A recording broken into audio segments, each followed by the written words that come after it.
What's going on, everyone? Morning, good afternoon, evening. Good to see everyone inside the chat. Welcome, everyone, to another Sunday stream over here at Level Effect. We've got a special guest instructor today, Mr. Luke Rogerson over here, my mate from across the pond. Good morning. Good morning. Welcome, man. How you doing? Hey, I'm good. How are you? Yeah, not bad. Yeah, it's funny, Not bad. really. Obviously, we've been talking for like Oh, yeah. half an hour before this, but you know, Oh, you yeah, gotta do we've that. been up for hours. Hey, man, not seen you in ages. Yeah, it's been a while. Yeah. Nice. Everyone in chat, please give Luke a big shout out, a big welcome over here to Level Effect community and our Level Effect stream. He is one of our SOC 100 instructors.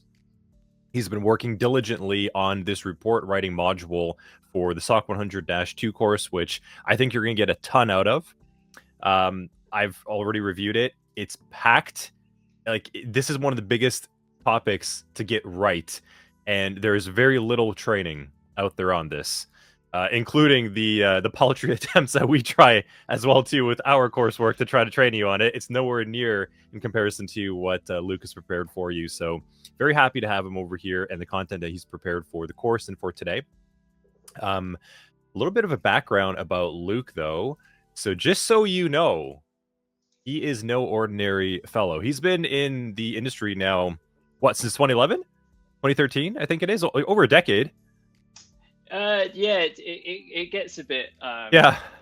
You sort of forget where you actually started. So I think it's been a bit. Yeah, it might be more like 2011. 2011, yeah. Yeah, my university degree was in forensics and security. And a friend of mine was already quite well known within the industry at the time, sort of slowly got me involved with security, which led to OSCP, which led to my first job, which lasted about a decade. So yeah, been around for a while.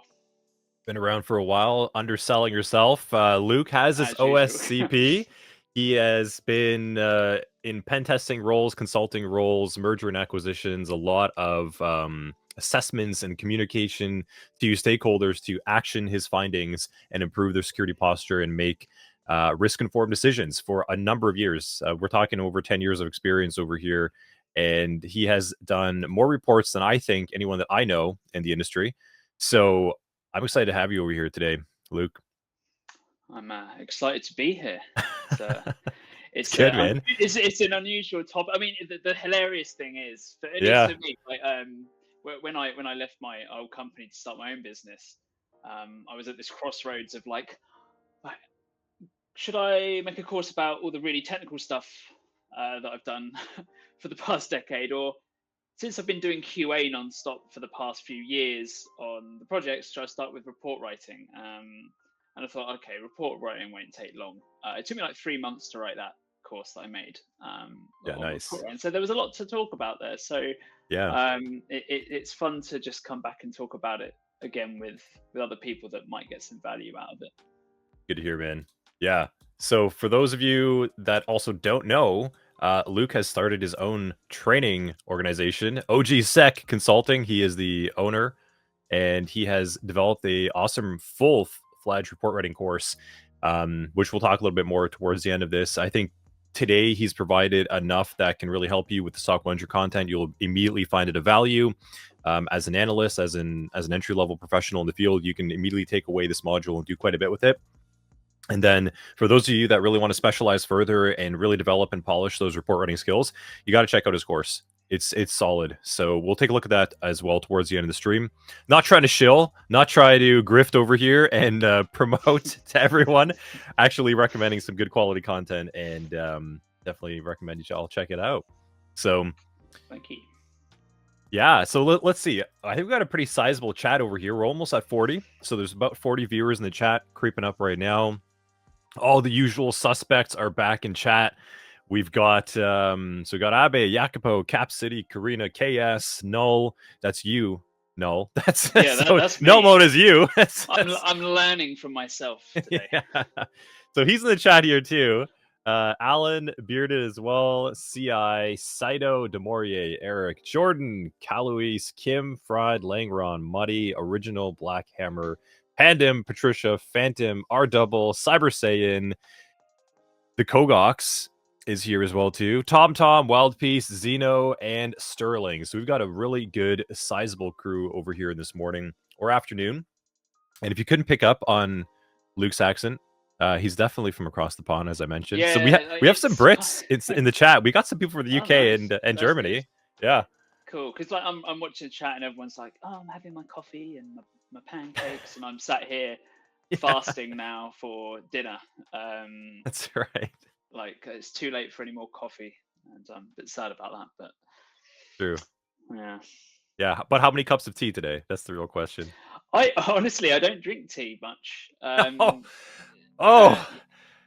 don't know if there's any Brits in chat that are going to get upset about that. No, I don't. No? I don't dislike tea. Okay. It's just the research now around microplastics has got me a bit terrified of Fair enough. tea bags. Yeah. What about loose leaf? I mean, I'm not that posh. Not that fancy, no. no. We buy like you can get Yorkshire tea bags, which are the elite, but like in like bags that are like this big. So we go through like 240 over a period of a few months, but I've stopped drinking it, to be honest. But the irony is that I brew my coffee in an AeroPress, which is made of plastic, so I don't think I'm really making much difference. It's kind of a balance, right? A little less plastic here, a little more plastic there. Yeah. So, yeah. Well, Easy Does It in chats over here is recommending you a stainless steel strainer. So check that out. I mean, there's life only has so many seconds in, and it already takes this is a whole tangent. We're not going down. Yeah, this isn't a stream about tea, right? It could easily turn into that. I think that might be one for the Amazon wish list, because I've just run out of things to put on there now. Yeah. My brother's like, why do you keep putting cable ties every year on your Amazon wish list for Christmas? I'm like, well, I just don't need anything else. Yeah. Maybe a tea strainer is something for my cupboard.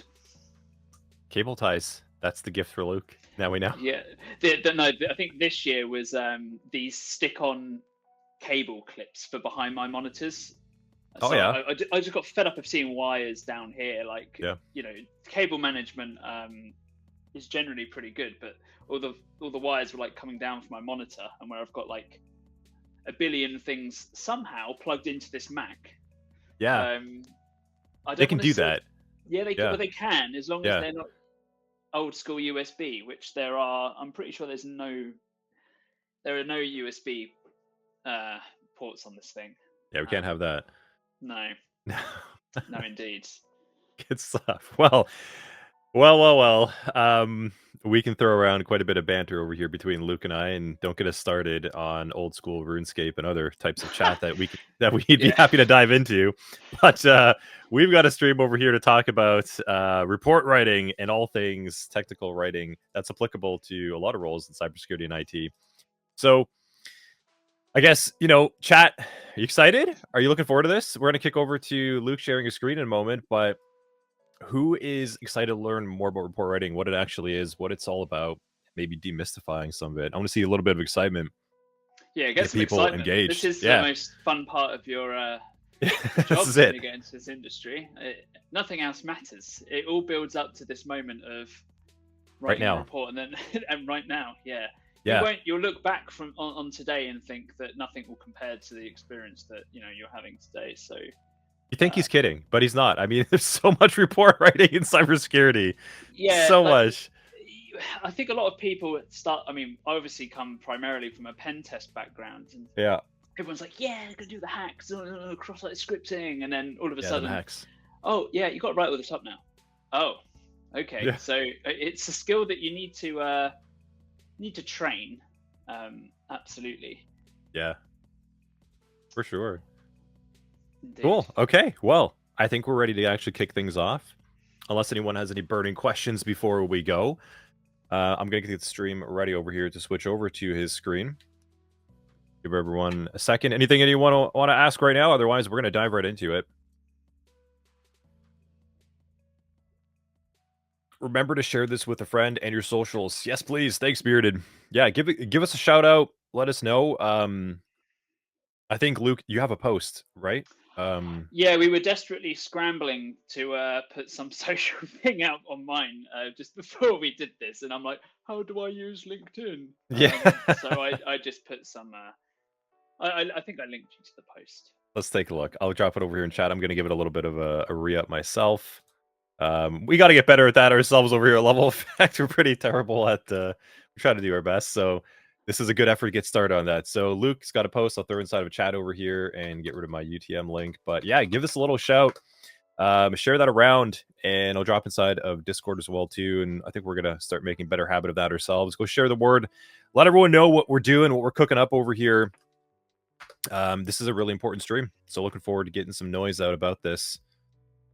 All right, I'm gonna go and share the next scene. 1 second. Guest instructor. R double saying, actually looking forward to it. From what you understand, report writing is extremely important to document findings and to be able to explain to those who might not understand tech speak. Luke, I'll let you comment on that while I switch things over.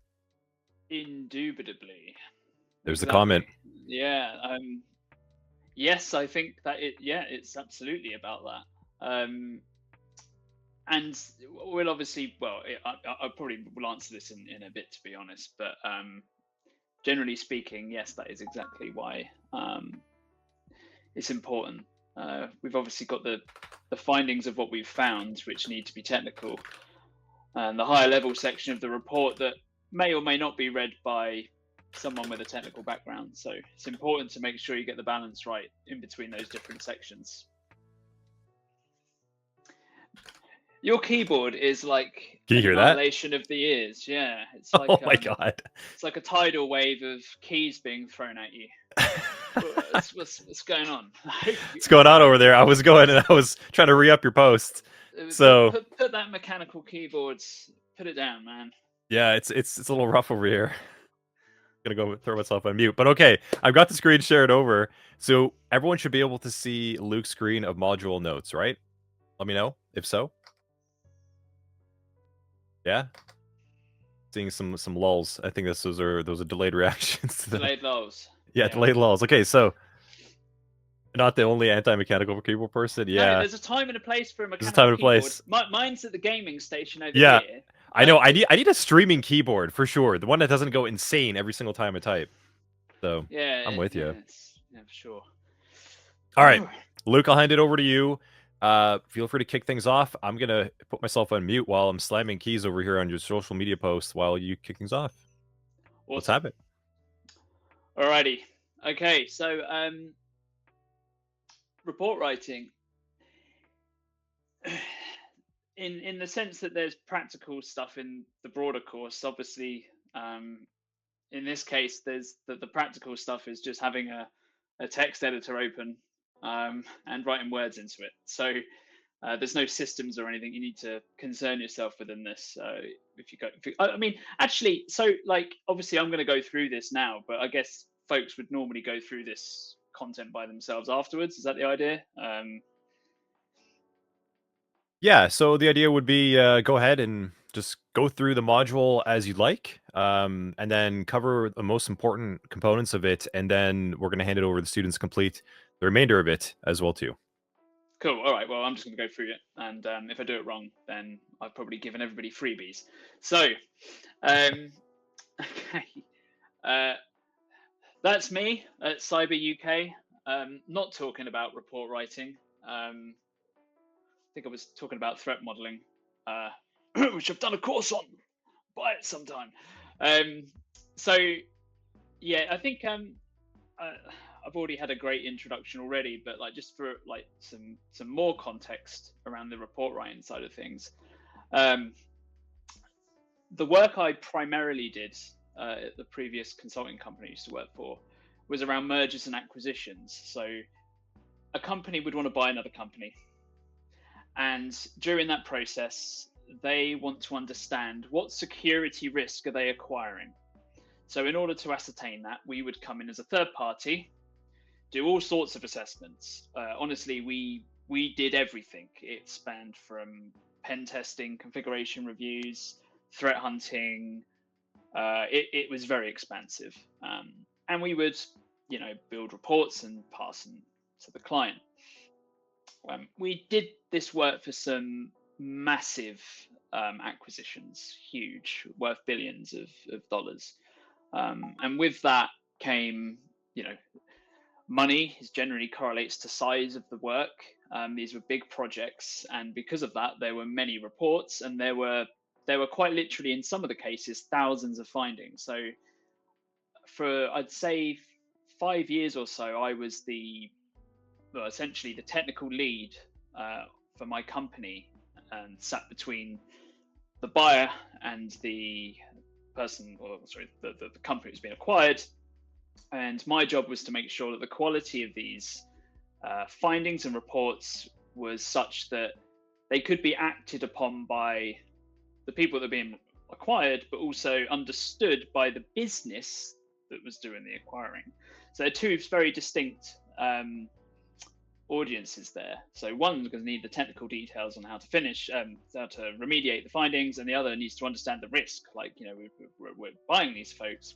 What do we need to do long term to shore up the security? Or, this rarely happens, weirdly, but do we find something so egregious that actually we need to walk away from the deal? And so we worked with these companies, or one specific buyer for many years, and over time, we worked together to improve the quality of not just the report itself, but the findings. And in the end, we were eliminating meetings because they just weren't required anymore, because the findings were written in such a way that you could read them, fully understand it in isolation, outside of the report, and everybody was very happy to decide what to do about a specific finding, which was really important. And because of that, and 5 years of doing all of this, a very long time, I got quite opinionated, in particular about how reports should look. Fast forward to now, I've written a course about it. And this is why I'm here now, giving my spin on the SOC reporting side of the house. Any questions on that? I suppose I have a delay now of 45 seconds. Oh no, there we go. That's not that long. Great. No. Okay. It's usually, I think, like 10 to 15 seconds delay, depending on the network connection, and also if they're typing up something big. So, but they're all clear. They're clear. Epic.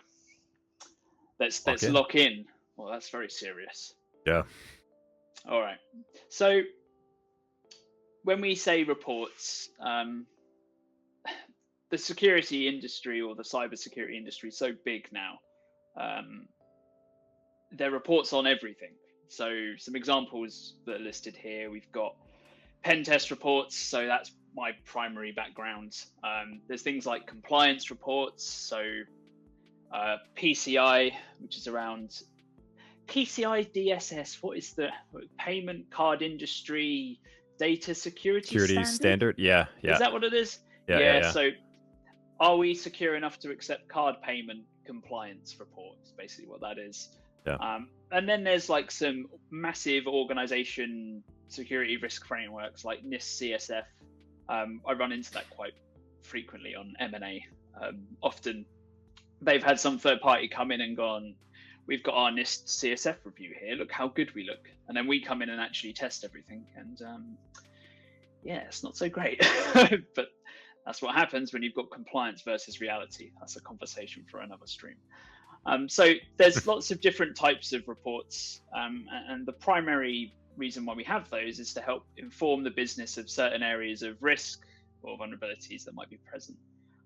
So in the purpose of in a SOC analyst role, an incident happens.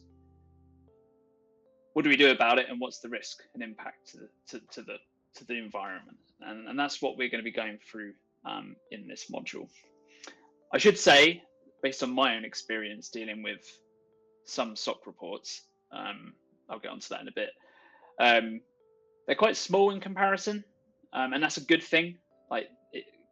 Quantity in report writing does not equal quality.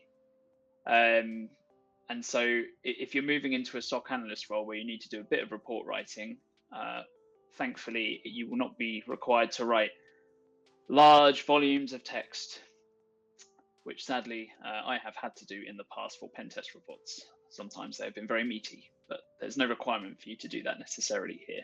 Unless, of course, you've got like some insane incident, in which case I think the report writing side of things is probably not the biggest concern when you're in the midst of all of that. Okay. So, what do we have here then? I can start getting into the meat of this.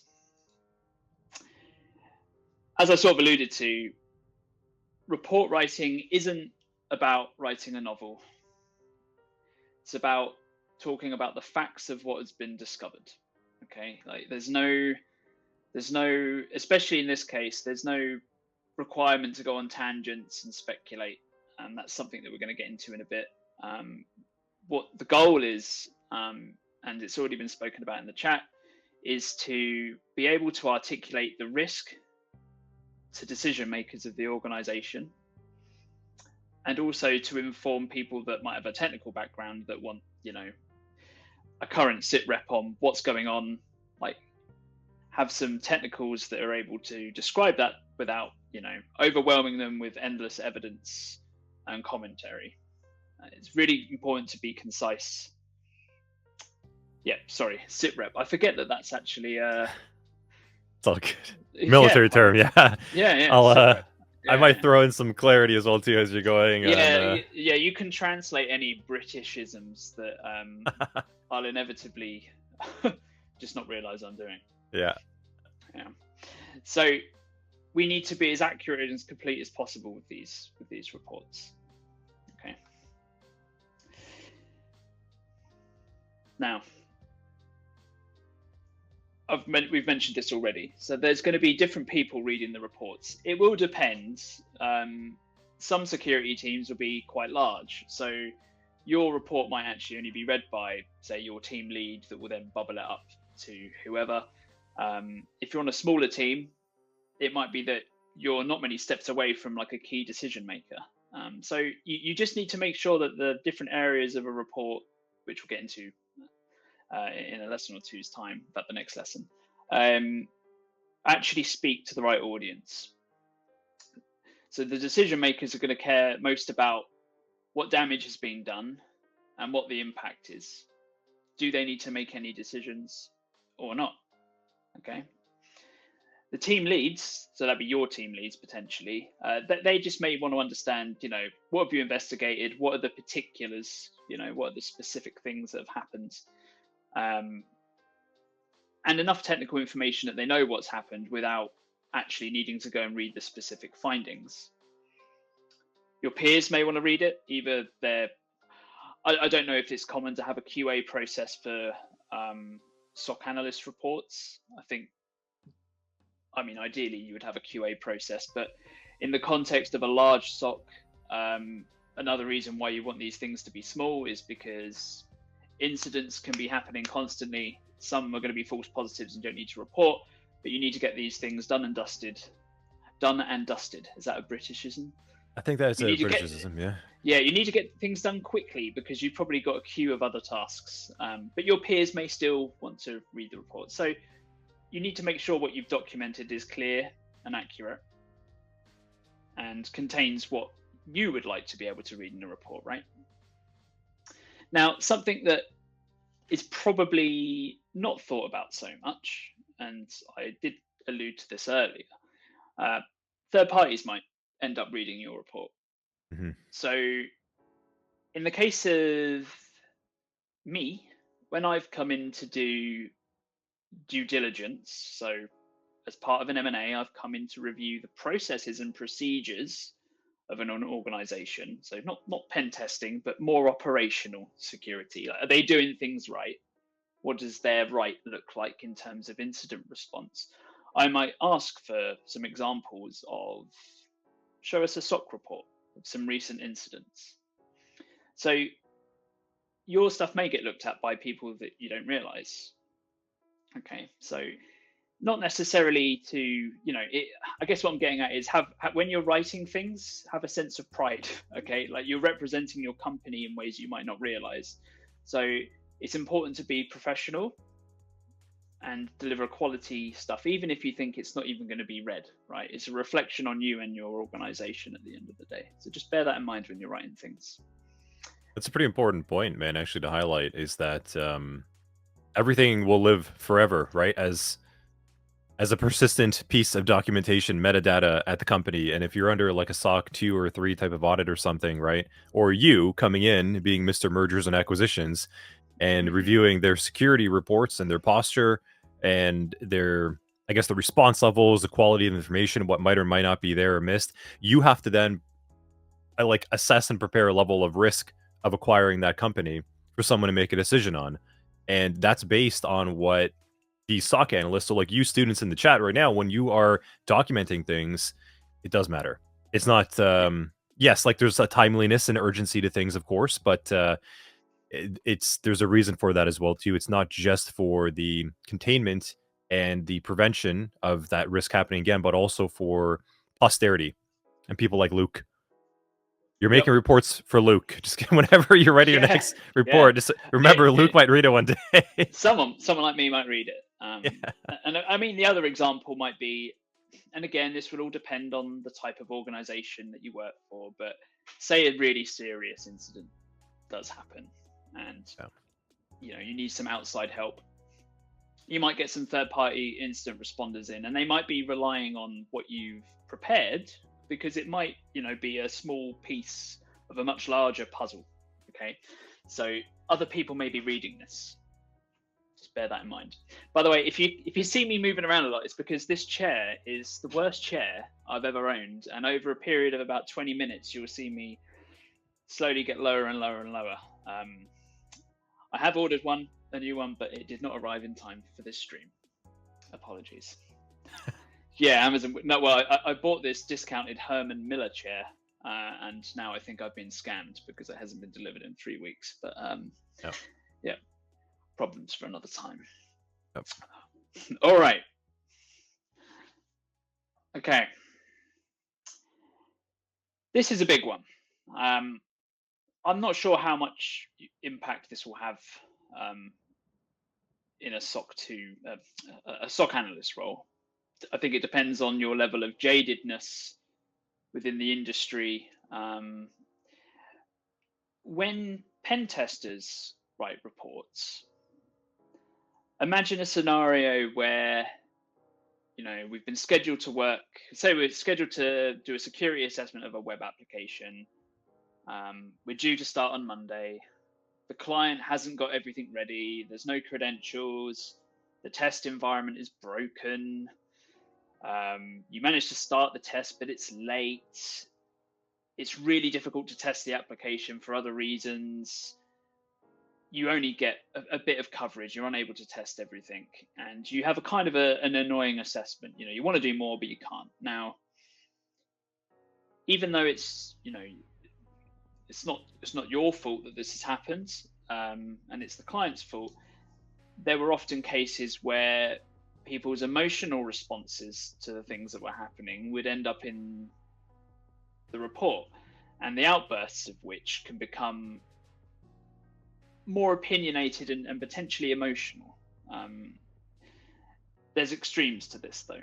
So rather than saying like the security was poor, you could say, you could use other words or be a bit more emotive around the language. It's more important to make sure you stick to the facts of what you've seen and not let anything that's happened during the assessment cause you to write things that may not be untrue, but just come across as unprofessional. In the SOC viewpoint, it's likely over time you'll realize that there are things missing in terms of like security that would be great to be put in place, but for whatever reason they're not there. That could be money is usually the main reason, right? Like, we need this top of the range shiny thing that will help mitigate or prevent a lot of problems. You don't want to be, you don't need to go into that when you're writing these reports. You don't need to go, oh, well, if we just had CrowdStrike deployed, this would never have happened. Like, that sort of language isn't helpful. It's important to recommend, you know, we should investigate the use of an EDR solution to see if this would help mitigate this in the future. That sort of wording is totally acceptable and something you should include. Just don't say, our security is a joke, and that, this was trivial for an attacker because of our security posture. Like, those are things that we just don't need to cover in reports. We need to stick to the facts, like what was seen, what occurred, what did we manage to do about it, what things can we do in the future. Keep it civil and keep it professional. So there's a few examples in here that I will let you read at your leisure. Yes, personal opinions. There's a time and a place for that, and it isn't in a report that will live forever. Yeah, I think it's actually a really, like, it's a beginner thing. You'll notice a lot of students when you first start writing reports, if you review it again, maybe after reading some loose content over here, I think you'll realize just how opinionated your content actually sounds. There's a lot of students when they first start, they'll write it almost like a blog or almost like a narrative, like I think or you should. There's a lot of shoulding inside of the report, and I think that's what Luke's trying to highlight there above is that there is a very objective, factual, evidence-driven way of saying it. Exactly. Yeah. Yep. Okay. Again, I'm probably going to say things over and over again, and it isn't on purpose, but actually maybe it's a happy accident. Conciseness. These reports do need to be to the point, but also there's ways of writing things that you can just write smaller anyway. And I said this earlier, that quantity doesn't equal quality. If you can articulate a point clearly with less text, you should be doing that. It will save you time and the person reading it. And especially in the case of, these types of reports, there's lots of things coming in and happening. You need to get this done quickly, or you might have some leadership that say, what's the situation of this ongoing incident? Can we get like an update report? So rather than phoning you, perhaps they want a document that they can read or share around. You need to be able to get this done quickly. So it's important to be concise. I've got some examples here. I'm not going to go into them in too much detail. You can read them for yourselves, but that's quite a hefty reduction, like in these, right? When you're saying what has happened, you don't need to add additional sentences of elaboration that don't add any new additional things to what you're saying.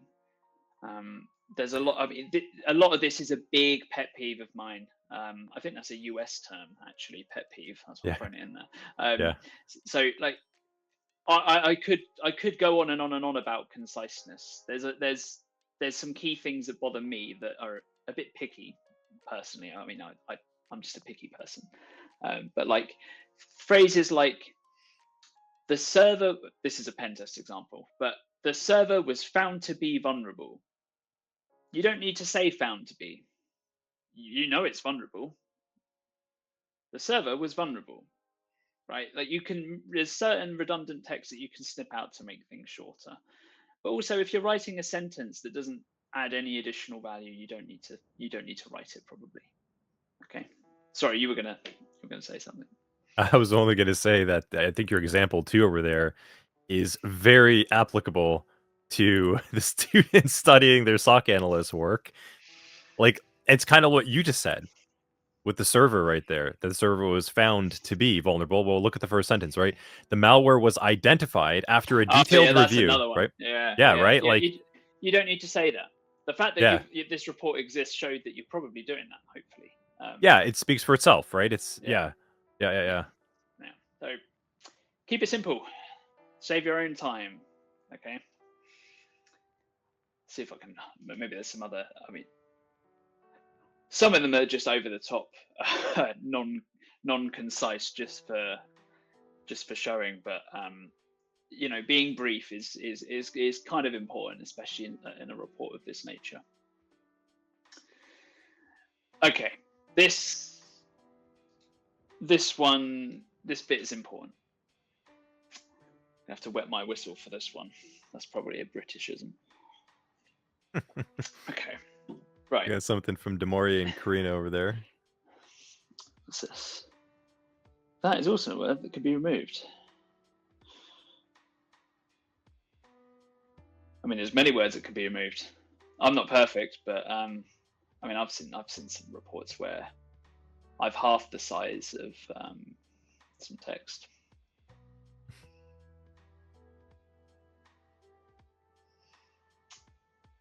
I'd say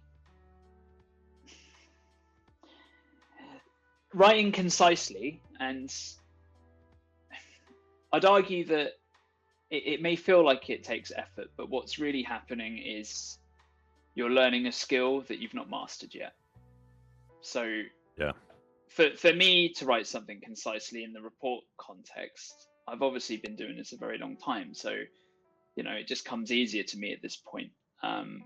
For folks that haven't done this, for 10 years,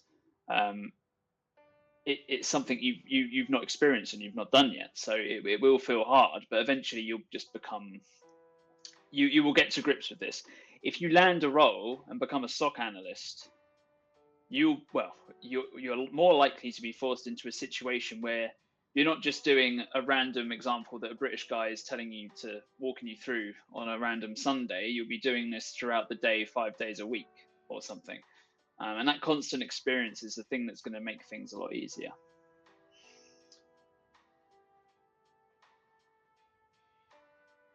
It wasn't concise enough. Hey, it's just a question on Twitch. I won't reject your QA Twitch fail. chat comments. Try again. Yeah, enable QA mode on Twitch. Yeah, Eric's saying it's hard to keep emotions out when you're actually emotional towards the work that you do. It is hard. Yeah. Mm-hmm. You do need to step back and realize that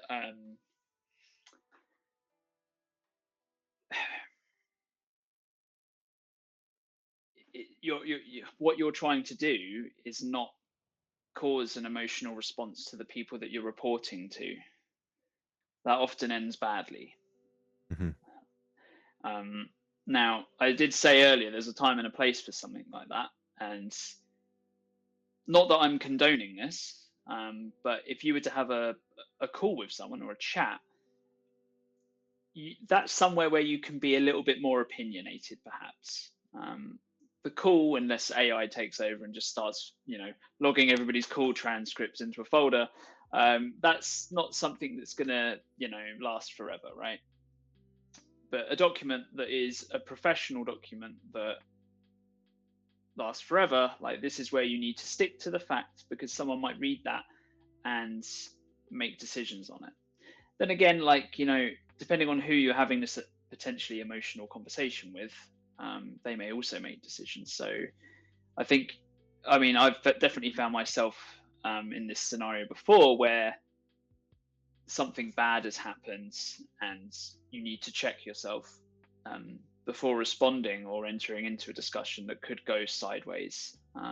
Making sure you're thinking before saying.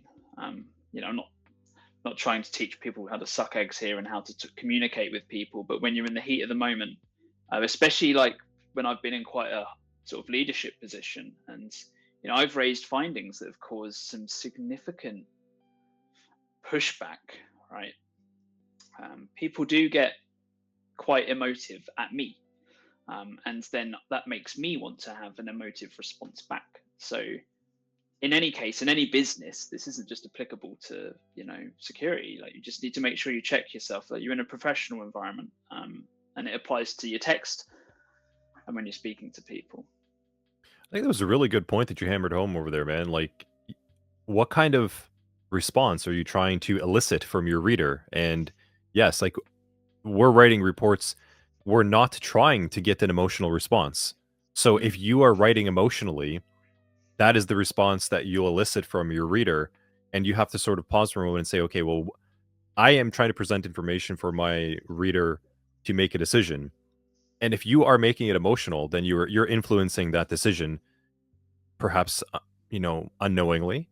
But if you gain some experience, then I think you'll be able to catch that ahead of time. And I think that's kind of what you're alluding to over there.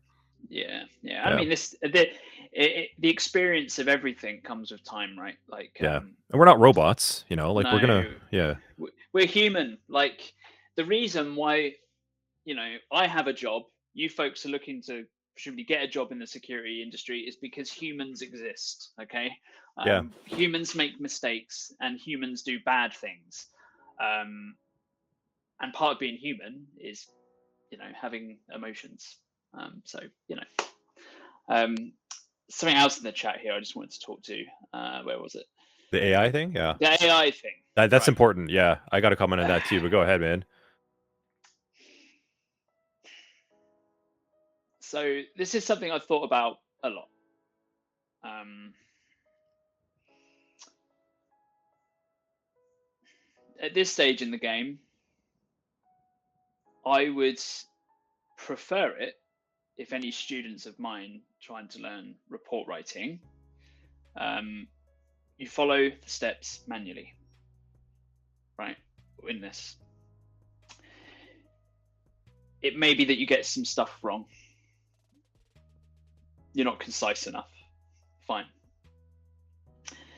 There's a few problems with AI. And the first one is you've got to be really careful about what you stick in it. Okay. Like, once you hit enter into ChatGPT, that information is gone. You do not know where you might have accidentally sent some sensitive log information. Yeah. Well, I'm not saying you'll do it. I'm just saying, like, it's just very dangerous. You don't know what's happened. Now there's I don't know how true this is. I don't think anybody does, but there's rumors of, OpenAI being compromised. Like, I don't know if that's true. I speculated with some friends long ago that it is inevitable that something like this will happen, and we don't know what data they've got. So you don't know what the ramifications are of using this tool to write findings. So you need to be really careful from that perspective. But you also need to be careful of, we live in this age now where AI can make our lives so much easier. Like, I'm not going to lie to you. If you read this course, I've absolutely used AI to polish the text here. Come on, like, I want to make. I wrote the content and I got AI to fix it. I didn't go, AI, give me the content and I'll fix yours. Right? I'm Yeah. using my professional insight to write something and get it corrected, and not the other way around. And that's the way I would probably be using it. But because you're writing some stuff that's sensitive and putting it in there, like, you do need to be really, really, really, really careful. Now, you could probably write some vague things in there, but is it worth it at this stage? Don't know. And the other thing I wanted to say is, like, on the point of AI, like, it's irresistible to use because of how helpful it is. But we're at the cusp now, I think, where those with really good domain knowledge, not Windows domain, but, like, security specific knowledge, they're vanishing because everything's just being given to them easily, and AI is part of that. Mhm. Like, someone's asking me about something, I'll just ask AI to either do it or tell me the answer, pass it on, and you don't retain the information because of how easy it was for you to get it. It's why it's so important now to build these skills, because the generation of pen testers that I'm from, they're disappearing, I think, because for better, more tools exist to make life easier. Like, even report writing stuff is easier now. Like, back in the day, Burp Suite didn't exist. If anyone's familiar with the tool, like, you had to. I don't even want to think about how people tested that manually. I mean, that was even before my time. But, like, the more technology occurs, the less we have to use our brains. And like, AI is absolutely useful and we should be using it. But when we're learning and developing a skill, we just need to be wary about leveraging it too much that we don't actually learn anything. I think that's where I want to land on this. Yeah, I think that's really important. That's where I was actually going to comment on it as well too. That and I've seen this. I have seen students submit their reports to me for review from CDA and other assignments and deliverables as well, and I can tell that it's. I know I can see the Yeah. hallmarks of it. Now, to what Luke is trying to say over there, and this is what I'm going to riff off as well is if you if you just consider that AI think about a calculator, right? We can write and learn math, and then we can use a calculator to speed things up. But that doesn't mean that you should not learn the mathematics behind it. And that's the danger. Is if you start to use AI to help improve your prompts and write and do the work for you, and that's what Luke is trying to say is you're not actually gaining the knowledge. Now, if you look at it as like a learning tool to help you that you eventually use less of, or just to speed you up after you have learned how to do the thing, like being concise, then you're going to have cognitively processed it and actually become more knowledgeable and more skilled. And there's a stark difference between a calculator that will always get the function correct. If you put in 1 plus 1, you will get 2. Like, you will always get the right answer. And AI, as it is right now, is not inherently built that way. This is why we have we have AI that will tell you 1 plus 1 is equal to 3. And it will believe that, and it will provide you findings to support that because it's not designed or built in a way right now to be like a calculator. It's like it's a calculator that'll get it mostly right.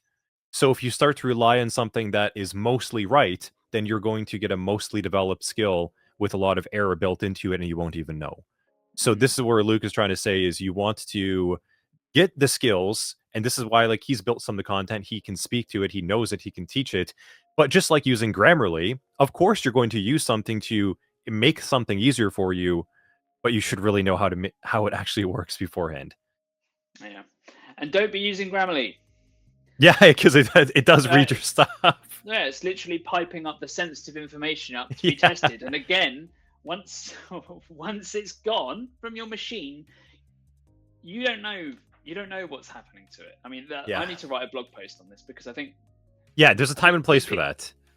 well, not just Grammarly, but I think fundamentally everybody's just forgotten about um, The like I've Yeah, where it's reviewed going. so many large organizations, and people think that once it hits them, oh, it's safe in there. Yeah, It could not be further from the truth. Do be very careful with your data, folks. Is the yeah, takeaway. And AI is not for now. Um, yeah. Yes. right, what we got here? Yeah. What's the best way to track your progress? Well, That's a good so question. that is a good question. When I so it got to a point with my team where I had worked with our client to identify what we needed to be putting in findings, and I would not let a finding through until it had all my stuff implemented. And if it didn't, it got sent back. And you would be amazed at with that really brutal QA thing in place, how quickly people were to make sure their findings in the future were correct. Now, in the context of a SOC analyst role, I think that's really going to depend on where you're working, the relationship you have with your peers, and if there is a QA process. Because really, what you want is someone to be giving you feedback. Yeah. Okay, you could use AI for this. Does this whole report look better than this report? Yeah, don't do that. It's a tough one. I think it's very, very contextual. Unfortunately, there's no easy answer. You've got to compare what you did last time. I mean, one thing I did when I wrote my report writing course, I went back and looked at my OSCP coursework that I submitted. It was a train wreck, right? It was 10 years ago when I didn't know any better. So I can tell you at least in 10 years' time, if you've got some content that you can compare to, and then look at what you're doing now, that might be insightful, but that's probably not a helpful answer. Yeah. Feedback is what you're looking for, really. Exactly. Yeah. That's That's the that's it. one. That's the concise answer. That's the It's one. feedback.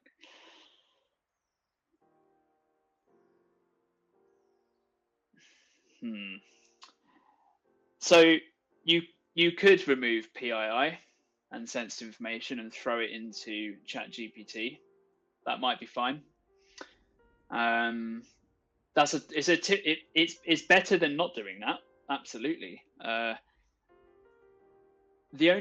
just thinking on the spot here. I don't have a canned response to that question, but like, if you're working for a organization and you're a SOC and you get targeted and say this is long-winded and the chance of this happening, we don't know whether it's real or not, but like, if your user got targeted in ChatGPT and they saw the types of things that you were asking in your logs, that would be about your organization, right? Even if it was redacted, could it be used against you or your company?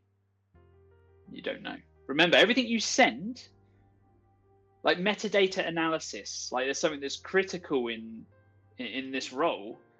Think of it the other way around, right? Like, even if you've redacted everything, if they know who you are, who you work for, and what you're throwing up to ChatGPT, what can that tell you? If we manage to have that data? So just, don't assume that stuff can't come back to you. If you were running, again, this is another tangent, but if you were running a large language model on your machine, might be better. But I urge caution on that as well, because when you load an LLM, you are literally executing arbitrary code that you've just downloaded. That's exactly what happens. And there are vulnerabilities for that. So you need to do that safely. And I can tell you, people are not doing that safely right now. That's a whole other topic, which we're not going to go into today. We'll have another stream on that, AI safety. Yeah. There's a TensorFlow, very small blog post about it, actually.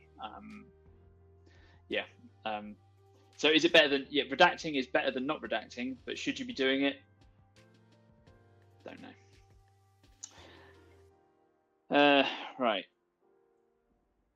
Yeah, so if you do have a QA process and you don't get any feedback, that could be a good thing. I think it's always important to just check in with folks and just like, hey, where could I improve, right?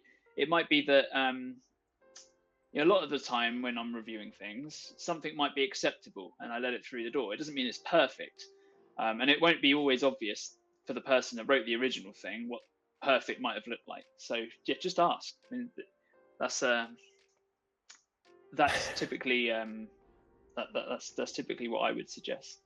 Let's have Luke back for more streams. I agree, Luke. We're gonna steal you for a couple more streams of content, shorter ones though, perhaps. Shorter ones. A little more focused, like a 1 hour kind of deep dive in something, I think. Recommendations for structuring reports and clearly listing actions in large corporations.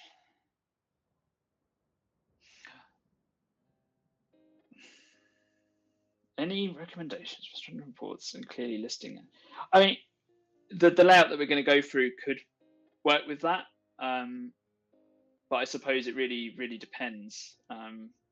Remember that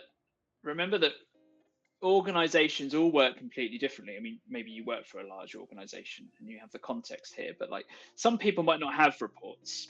Okay, some people might just have Jira. You hammer in your findings like, oh yeah, they need to improve proof point email rules, and that gets thrown into the backlog and never sees the light of day again. Or people might get a document and it's put into a file share and it never sees the light of day again. It's tough, I think. And I think the problem when we say complex security ecosystem, I get the feeling of money being involved with stuff like that. Money and effort, which isn't necessarily the same thing. So yeah, I don't have a good answer for that. And I think really, well, once we go through this, if we make it through in this stream, you'll see how we've laid it out in this example, which might be applicable, but well, I think it's targeting the right stakeholders. And as a SOC analyst, depending on the structure of your organization, it might depend on whether you've got the ability to even, right. If you've got a genuine, if you've got a genuine concern, and this is important. Okay, this is a bit insightful. So you might say, oh, we need to do this thing. Okay, we need this. And you take it to a higher up and they go, oh, okay, we need to do this. Yeah, why? You explain why. they are immediately going to go, how do we do it? How long is it going to take? What's it going to cost? All right. Now, without those things, they are unable to make a decision. A SOC analyst report is unlikely to cover those things, right? You're highlighting suggestions for improvement, but it's unlikely to be in your specific remit to come up with those plans. That's not saying that you shouldn't do them. I'm just saying, like, it may not be your direct responsibility to do that. If you can come up with a plan, maybe not a cost, but maybe what it would take, and you speak to someone that can figure out the cost in terms of effort, I think it's a case of really just finding the right person to speak to. It might not be something that you would necessarily have in a report, but it might be something that you would put in a slide deck. That's how I would approach the problem, at least.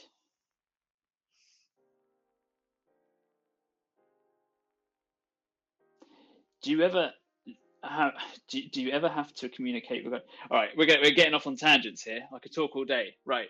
Yes, I have got sort of experience of 0-day exploits, and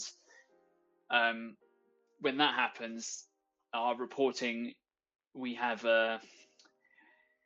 this is tangent territory, people. We need like one of those like woo alarms. we can always dial it back in. Yeah. Yeah. So, it's your first time with the chat over here, Luke. Yeah. Sometimes you just gotta dial back in and be like, all right, let's get back to it. Yeah. Good. The quick answer is when we do a pen test for a very large org, we have a separate, red telephone type scenario all set out. So if we find something really bad, we do this, we file tickets, and things get actioned like immediate. Yeah. Writing in general, the last start. Well, you're talking to the person that's written a course about that stuff. So yes. We'll save that for the end of this stream. Bearded, we got a whole module for you right here. This module is dedicated for that. And then when you're done with that, you can go and take Luke's dedicated course to it, the Art of Report Writing, which we'll talk about later too. Okay. You want to take a little 5-minute break? A 5 minute. Yep. A little break on the hour. Yeah. Yep. Okay. I'm going to set up the stream. We're going to do a little bit of a break.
Are we back?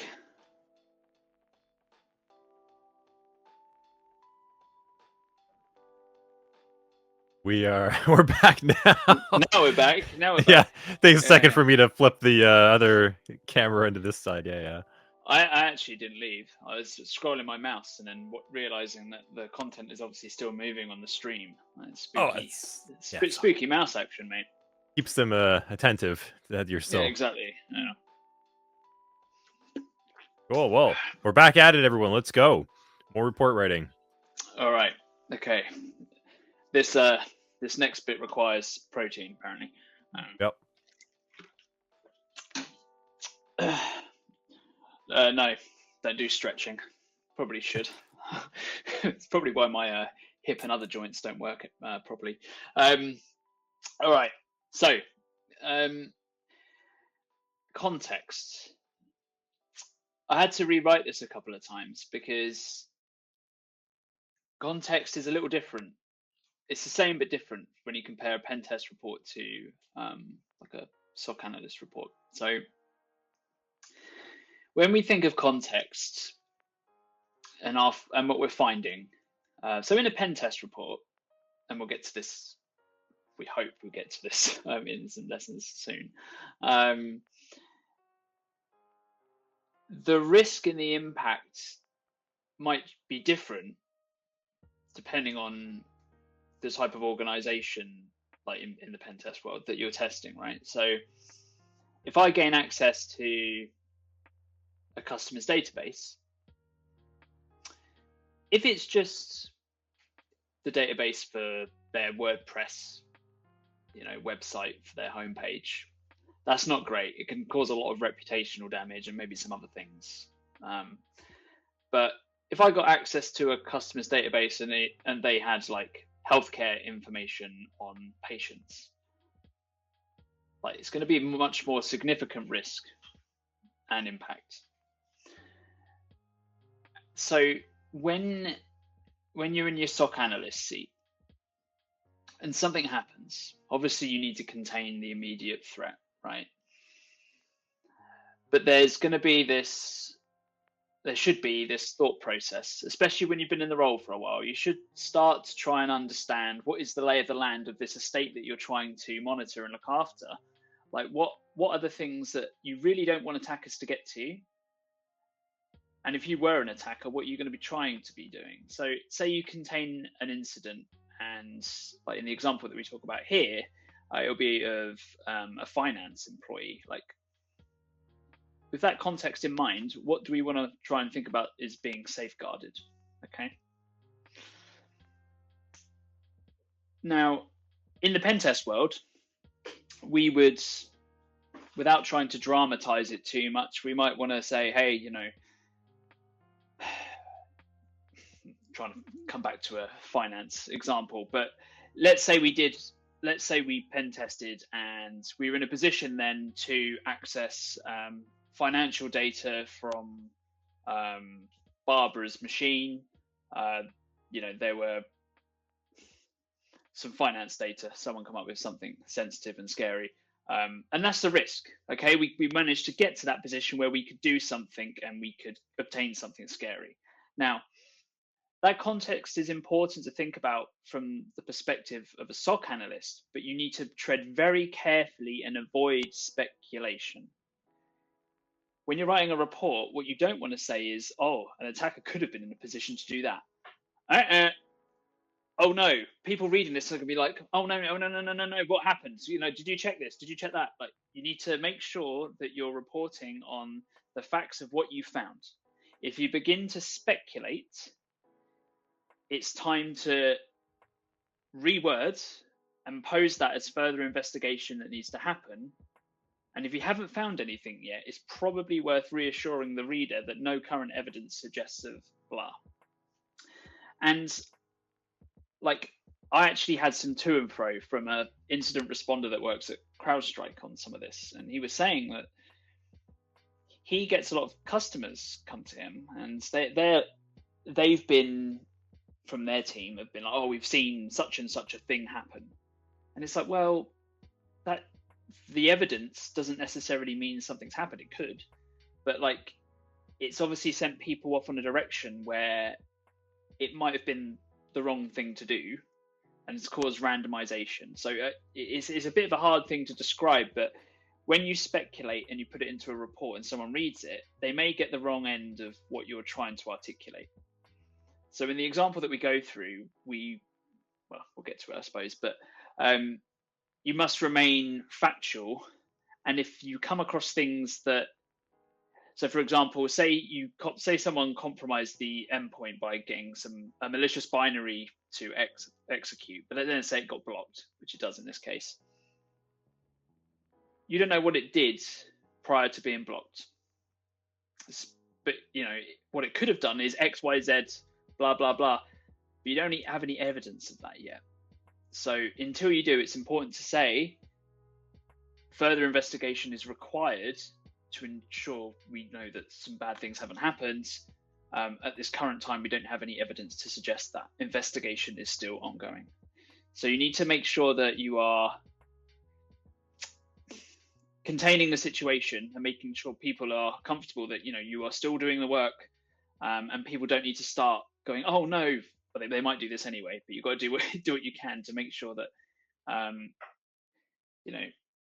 tension is lowered. People aren't making emotive responses to speculation. I hope that makes sense. I think it does.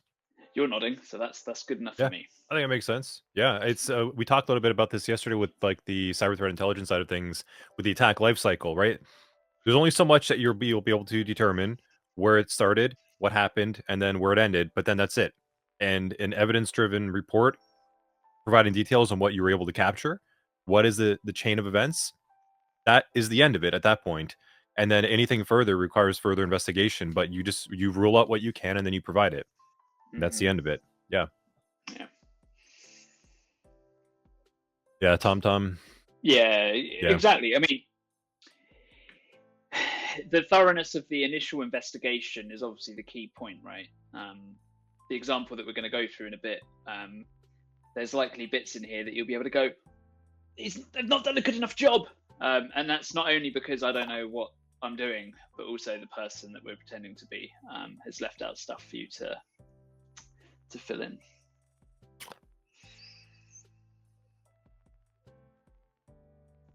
Speculating emotively could be a scary combination. I think I sort of covered that earlier. But yeah, you need to make sure you remain factual with the state of affairs. But you can use speculation to drive your analysis. I think that's something I managed to tease out of a friend of mine. Like, if you're speculating on something that could happen, do you need to rule that out? Is there evidence that shows that you might need to do that? And if the answer is yes, then you need to do that. And then you need to say you're going to do that, but you've thought of it and you're doing it. Not leave it open-ended and say, yeah, they could have got access to all this sensitive financial data. Because if you leave it at that, that's going to cause a stir. And there's some examples here, which you can have a read at. Okay, so you need to consider who you're writing the report for, which will vary section to section. We're going to get onto that in a bit. Keep to the facts. Leave your personal opinions and your frustrations about things out. It may be that you keep getting bored of receiving the same alerts because something isn't tuned correctly or you're missing a bit of kit. Got to do what you can to keep those down, keep the emotions out, and just do what you need to do. Be concise. New information for each sentence. And remember the context. And this is something that will come with experience. If you're all fresh, I don't know the age range or experience range of folks here, but like if you're relatively green, don't expect to know everything. This is a massive field. It's enormous. You will build this over time. And once you start to understand the landscape, what attacks are common, what technologies in play, what misconfigurations can appear, and what vulnerabilities exist, like that context will help drive you to, I guess, consider the implications of a certain threat happening in a certain area. It's something you'll learn over time. And I think experience is just the key here, even with just report writing. Right. So this is the example report structure that we're going to go with. Depending on where you work, and I've mentioned this before, like there may not be even a report, it might just be Jira with a few fields, they might be renamed, there might be omissions, it might be reordered, okay? But everything in this module should be enough to, really get you started on how to fill in some sections that may be vaguely similar to these things. Okay, so totally used ChatGPT here to come up with a fake company with some parameters that I gave it. So I said context is important. We don't heavily rely on it too much about the specific product.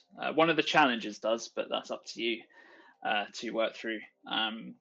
But it's good to have a background of this fictional person and something to work on, right? So we've got this company called Medilink. They have some software that essentially sits in some hospitals and it pushes up patient data for analytics and reporting and dashboards, so they can see when a patient is not doing so well.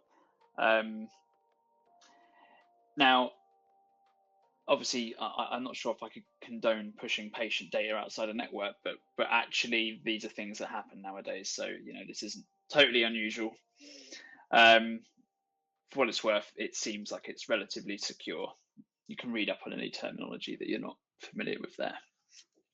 But the company aside, there's some obviously bits and bobs in place that are important context. So the network is flat. So for those that are unfamiliar with that, it is literally one massive network segment with everything plugged into it. So the production network, which is where all their product services coming in sit, and finance people and IT people all plugged into that same network. Obviously, implications there, if any place gets compromised, they can see all the other things. So it's quite scary. Network segregation is massively important and underutilized, sadly. They use CrowdStrike Falcon, and they feed alerts and things into their SIEM, which is Splunk, and it takes in loads of other things. So firewall, telemetry from their product, the EDR, from Falcon, and some AD bits and bobs. Okay. They use Proofpoint, which is an email gateway, and everything's built on AD. The admins, for whatever reason, don't use MFA. If you're going through this after this, you probably might want to refer back to this other points in time as we go through this, but it's not massively important for now. Just some context. Okay, so to walk through the sections of the report, I just came up with a fictional incident inspired by this other gentleman on camera here, Henry Cavill, his replacement. So that's clear. Yeah. That it? I had to say at least once. So what happened? What happened? So Barbara, who works in finance, received an email from her IT team, and in it contained an explanation of like a Windows update that needed to be installed. She looked at the email and thought, oh yeah, that's definitely the IT team. Click the link. Offered an executable download. She downloads it and runs it. You, as the SOC analyst, see the report come in from something being blocked at about 10:30, I think it was, and that starts your investigation. So you see some executable on a host in the environment, which turns out to be Barbara's machine, who works in finance, someone we spoke about earlier. Tried to install persistence, and it was blocked at that point. So you isolate the host, pull the file hashes, see if they're in virus total. There's nothing there. you see some communication to a host after speaking to her on the phone. She mentions that there was a link sent to her, and you look it up in firewall logs. So you can confirm her navigating to the page, downloading this executable and running it. So it gets through the Proofpoint email gateway. So something amiss there potentially. And a bit more of a further investigation, you see that other people have potentially been, absolutely generated that with ChatGPT. I'm not smart enough to come up with names and email addresses that quickly. Other people were affected by this. Okay, so host is isolated. Email in. She clicks it. Blast radius. At this point, we don't know what's happened before the executable was blocked. But for now, you don't have any evidence to suggest that anything else nefarious has happened. So in this scenario, this SOC analyst puts in some immediate change requests to block the IPs and the file hash across the estate, update Proofpoint to make sure any emails coming from that domain are blocked. The phishing emails get pulled from the inboxes of all the people that were affected, just in case they get curious and click things. Barbara's account is reset out of precaution. There's no evidence to suggest that there was a compromise, and that's context that's important for later. Because if we just say, oh, Barbara's account was reset, and you leave it at that, that's when you leave something a little bit unfinished. Because someone might be like, why is Barbara's account reset? Oh no, did Barbara's account get compromised? Where has she been logged in? And then obviously that cascades into a chain of reaction. But in actual fact, in this case, there was no evidence that, it's just precautionary, right?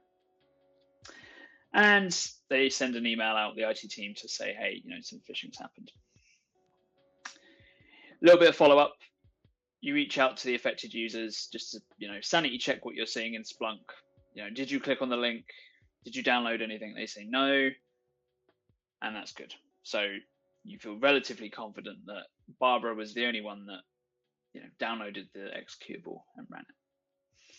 So at the moment, you feel like you've mostly contained the situation. There's some unanswered questions. I don't go into it too much depth in here, but obviously you don't know what that binary was trying to do before it tried to access the registry. It was trying to install persistence there, but did it manage to install persistence elsewhere that's still undetected? So there's further investigation to do, but we're going to do the report as a snapshot in time after that. Okay. All right, let's just quickly check the chat. Is there anything juicy? And make sure everyone's tracking with that. Is there anything that maybe you want us to kind of go over again with the entire narrative or the investigation? Was that all clear? Anything you wanted to highlight or maybe had some questions on? I think it's a pretty good walkthrough of the steps, like the sequence of what would happen, and some documentation supporting it as well. So for those of you wondering more about more like that triage tabletop that we did even yesterday in the CTI module, kind of live on the fly with the hash and such, this is, again, quite similar to an experience that you might have with a finding. So give the chat a moment over there if they have any questions they want to bring up. Or review, recap. Cool. I think we're good. I think we're good. All right. Okay.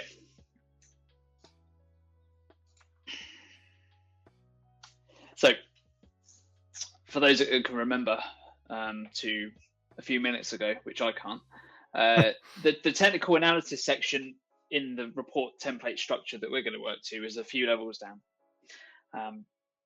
It's probably good to start with this section because this is going to have all the low-level detail that we're going to end up summarizing and reworking in the other sections. So the technical analysis section will be an enumeration of all the chronologically ordered events that happened with a title, and there'll be a finding. So there's a few in this example. Okay, so I think the ones we go through here are there's three. the phishing email interaction. Yeah, phishing email interaction, the EDR blocked executable. There should be another one here. Oh, there you go. Malicious domain communication. So it's these three. Note my amazing picture that I totally made in Paint and didn't use ChatGPT to generate. So you can use these tools; they're fine under the right context. Yeah. Okay, so how do we build one of these findings? Okay, so it's important that they go chronologically. So someone reading the findings from top to bottom can understand the chain of events, technical level, from start to finish. Not where you found them, which might be the temptation, perhaps. So you spotted the EDR being blocked first, but obviously there was something else that happened before that, and then you found something happened before, and it gets all messy. So it's nice to keep it nice and in order. First off, timestamp. So the way that I've represented that in this example, at least, is the timestamp is like sort of prefix of the finding name itself. Have you got? I mean, you must have covered UTC times before. Not entirely. Right. I mean, we've referenced like some of the tools, like Elk would reference it and such. But why is it important that we use UTC time? It's a good question to chat. Yeah. Why do you think it's important to use UTC time in your findings?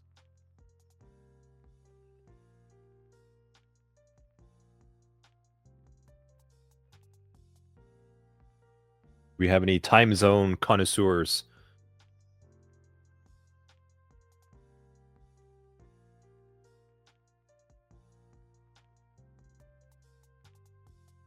What do you think, Weirdly, Luke? I think it's a mixture of all those answers in some ways. So it's consistent. As someone that's had to deal with a lot of US folks, their month, day, year thing is obviously crazy for me because we do it the other way around. So at least the date part is good to have in a logical manner. But I think the most important part is if you're working for a global organization and time zones are all different, using this timestamp, everybody's on the same page about when something actually occurred, because that this time zone is not time zone specific, right? It's Zulu time. So it's really important. I mean, I don't know how I'm quite lucky because a lot of the time I'm just by default on this time zone anyway, except for I guess half of the year. But obviously other people are offset from this, so I don't know how people really manage this if you're not UK time or South African time. So really important, and the way I'm representing that here is just a prefix. It might be a field in Jira, but it's there. Then obviously a title, what it is we're describing as a finding. Now, it does depend, again, a lot of the ordering of this, or exactly what's captured in here will vary depending on perhaps where you work. But I would start off with a description of what it is. So at the time, some emails were sent to some people from this place. Notice what I've done with the, maybe you've covered that already. People in the chat, what have I done to this? What have I done to that domain there to make it safe? The email impersonated the internal IT team and claimed there was a failed Windows update, providing instructions on how to manually install the update via the provided link. People might be able to condense that further. That's a challenge. The link directed to users to a malicious site, blah, blah, blah, of the receptors, one click the link. So a mostly concise paragraph on what happened. Okay, that's right, defanging. Yeah, we don't want people clicking things that might not have been protected against firewalls and DNS filters and things. Yeah. And that's the description of the finding. Okay, that's it. Like in a pen test report, it might be a bit bigger than that, right? Like, what it is, why it's bad, what's the risk, what's the impact, what are the mitigations in place, How do we fix it? What's the preventative measures? Do we need to check elsewhere? Like, it'd be a whole big thing. But here, it's quite a concise, to the point thing of what happened. What did you see? When did you see it? Sprinkling of context. Okay. And after that, got a nice little table of just metadata of key points. So we say the date again. It's an email, so we include some of the important points here. Who was affected? Other users. I've removed the other users. We don't need a big list. I've stuck it in Appendix 1 because we don't think, based on our current knowledge, that they're affected. The malicious domain. I really probably should have been a bit more creative with the malicious domain, but it's malicious-update.com for this. And an IP address, which I totally forgot to defang. So don't click on that, folks. We don't know where it will go. And that's it. And that's what it looks like. So we've got a screenshot here. It's not a lot of information. Well, there is a lot of information, or the required information, but it's not War and Peace. It's not a massive novel. No, it's quite straightforward. And the key is at this level is to make sure that you're thorough with this table for sure, because we'll use some of the data captured here to build some of the other sections later on in the report. Okay. All right. Any questions on this? We've got some other examples here. Some firewall logs and the EDR executable being blocked. I have no idea whether CrowdStrike logs look like that, but that's what my good friend ChatGPT gave me as an example. Quite direct. There's no editorializing. There's no opinionation. There's no narration. It's just strictly saying what happened. What happened? What do we see? Yeah. Okay. That's what these findings are all about. Any questions? Is that all clear, everyone? Are you tracking well? Does that make sense when you're performing a technical analysis on a report?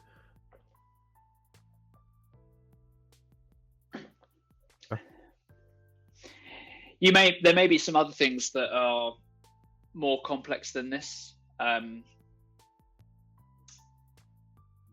They might be slightly more wordy, but it really is to the point what you've seen. There's a lot of sections in it. Like I keep reference back to a Pentest report. That's obviously where my experience is. But I said at the start, a lot of this needs to be concise and absorbable very quickly, especially in everything's on fire type scenarios. This report needs to be able to be read quickly if it's part of a larger incident. Okay. Oh no. The screen. Oh, there it is. Lovely. I was getting a bit worried there. It's about to. The IOC table. Yeah. Okay, so because of the way we wrote the technical findings first, a lot of the information for the table that we're going to write, we've already got. So this really just needs to be a collection of information that helps identify the key things that indicate a compromise or the communication with bad actors, file hashes, probably some other examples I've written in here that I can't actually think off the top of my head. So we've got domains, hosts, all the things that are relevant to the investigation. This table, I think, is something that you might stick in terms of the structure of the report. You've got your executive summary and then the IOCs. You might, because there are IOCs, presumably, if someone comes back to read the report, they might be like, oh, what did we see last time? Do we need to make sure that we're still blocking these things? Is there a similar domain being used to attack us than we've seen previously, which was in this report? Having it all at the top in a concise way can be really useful. I think I saw that you folks have covered MITRE ATT&CK. Yeah, we just jumped into it yesterday. We looked into MITRE ATT&CK yesterday as a repository. Yeah. Okay. Fresh. That's good. I don't know anything about that, so people can tell me these ones are wrong, and I would love to. I mean, I don't think anyone here is memorizing all of the techniques. They didn't. Why not? There's only like dozens and dozens of them. Yeah. So let's see if they can keep up. Yeah. So this is a straightforward table. Okay, Yeah. what happened in chronological order and what the identifier was and what type it was. It's relatively straightforward. There is hidden over here because of my squish screen. There's a comment. Make sure these are just statements. Okay, like not full long sentences. Keep it nice and concise. Any questions on this? This is quite a straightforward one. Yeah, I think there's also a common issue that I've definitely seen as well too. Students when they first start, the analyst commentary section, they actually stuff into the IOC. So the identifier, they start to describe it right then and there, which really defeats the purpose of it being an identifier. Oh, what, something like this over in here? Yeah. I've seen that quite a bit when students first start compiling their reports. So please don't fall into that trap. They start to explain what the IOC is as they write it. That's the rest of the report's job. Yes. And also, I imagine some people are going to be want to come in here and just go triple click, copy, and copy into some other place. They don't want to be dealing with your text. Exactly. Because they're going to have to clean that up. Just a bit annoying. Yep. All right. It's pretty straightforward.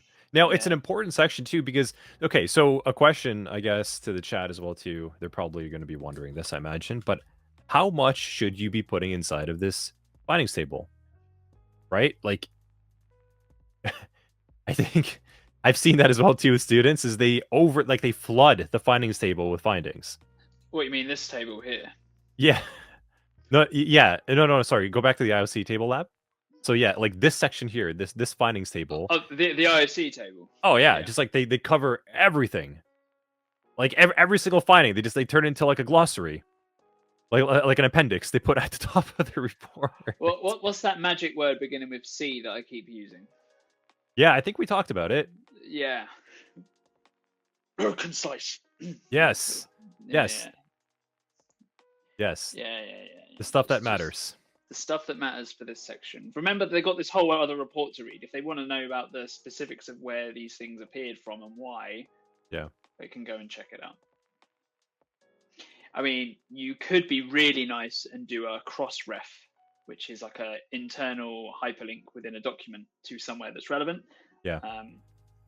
That would be considered as bonus points for the reader.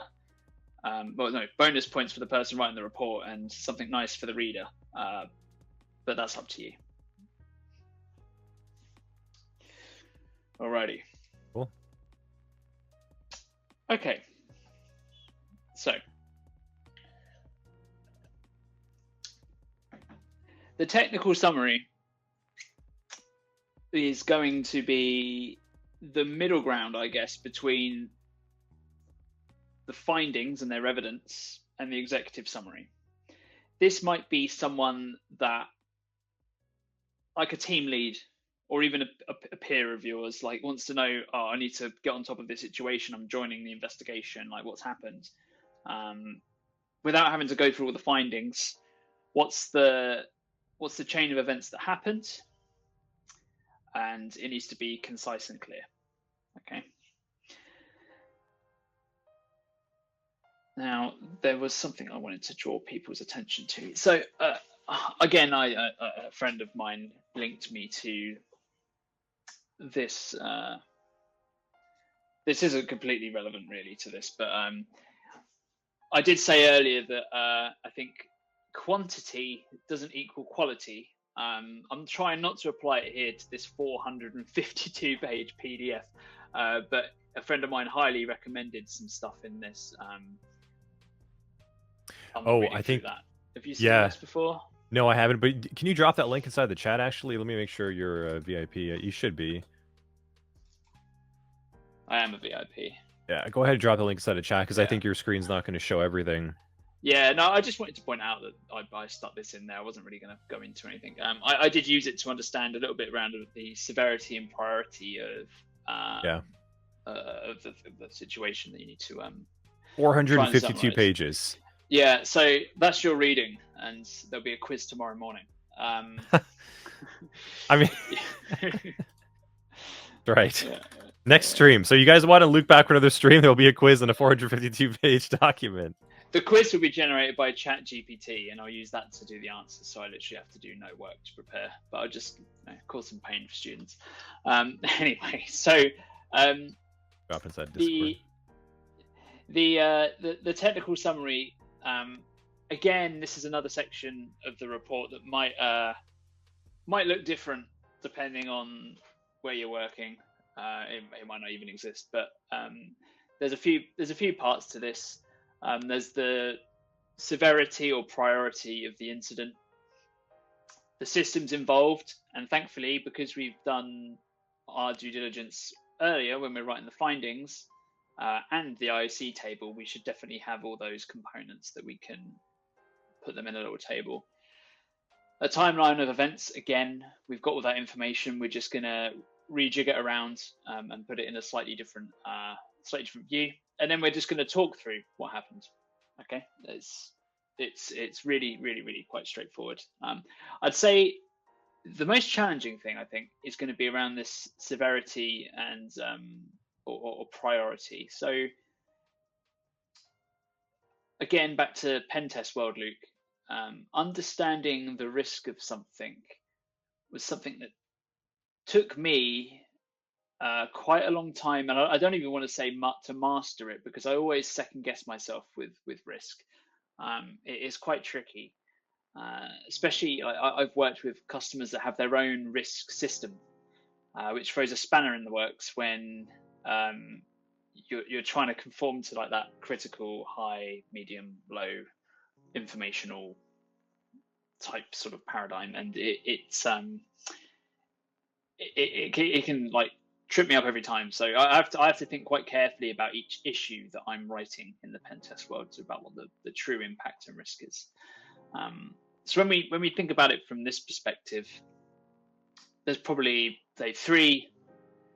I've got three here. There may be more variables than this, depending on how you want to consider your options on how bad something was. But we've got the impact, like what was the damage that was done or could have been done to the organization that you work for, presumably, or you're overseeing, perhaps, depending on your role. The likelihood that what's happened could escalate, could it get worse?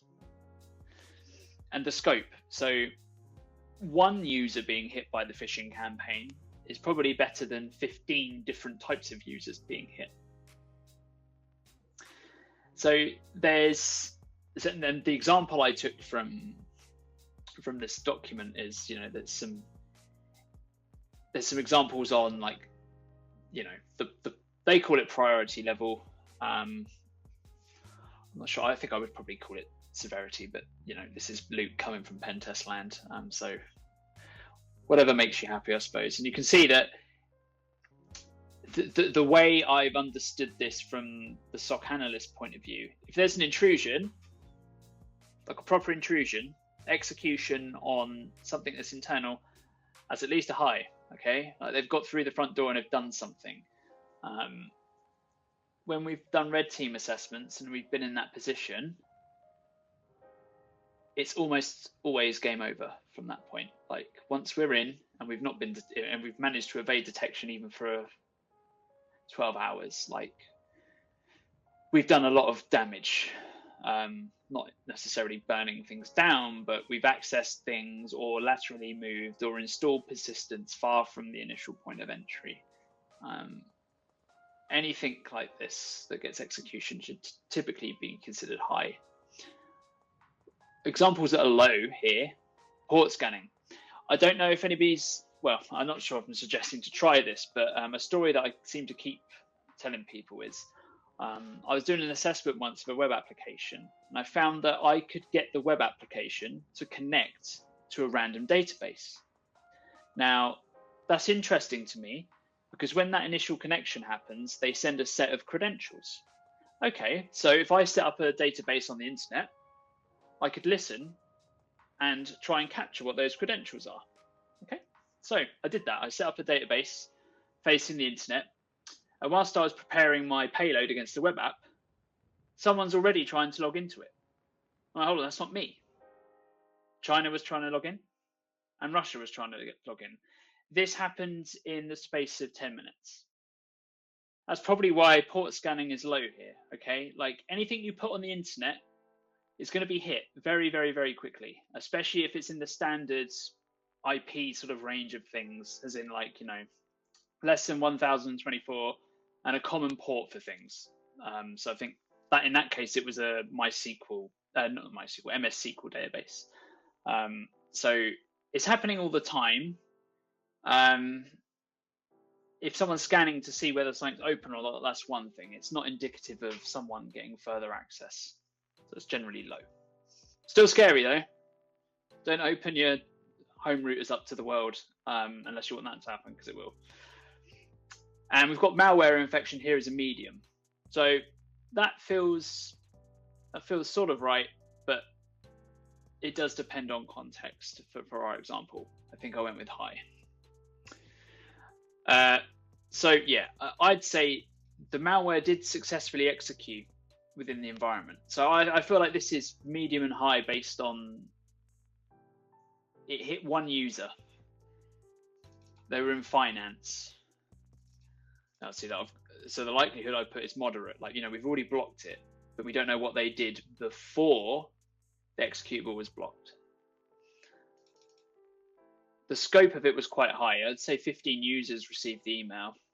Folks might disagree with me on the numbers there, but the point is, like, you know, we're making that analysis. Like, I might be off. This isn't my complete wheelhouse, right? But like, there's context and things around this, and when you work in a position for long enough, you'll know that what feels bad and what doesn't, based on the environment that you work in and who's affected and how many people.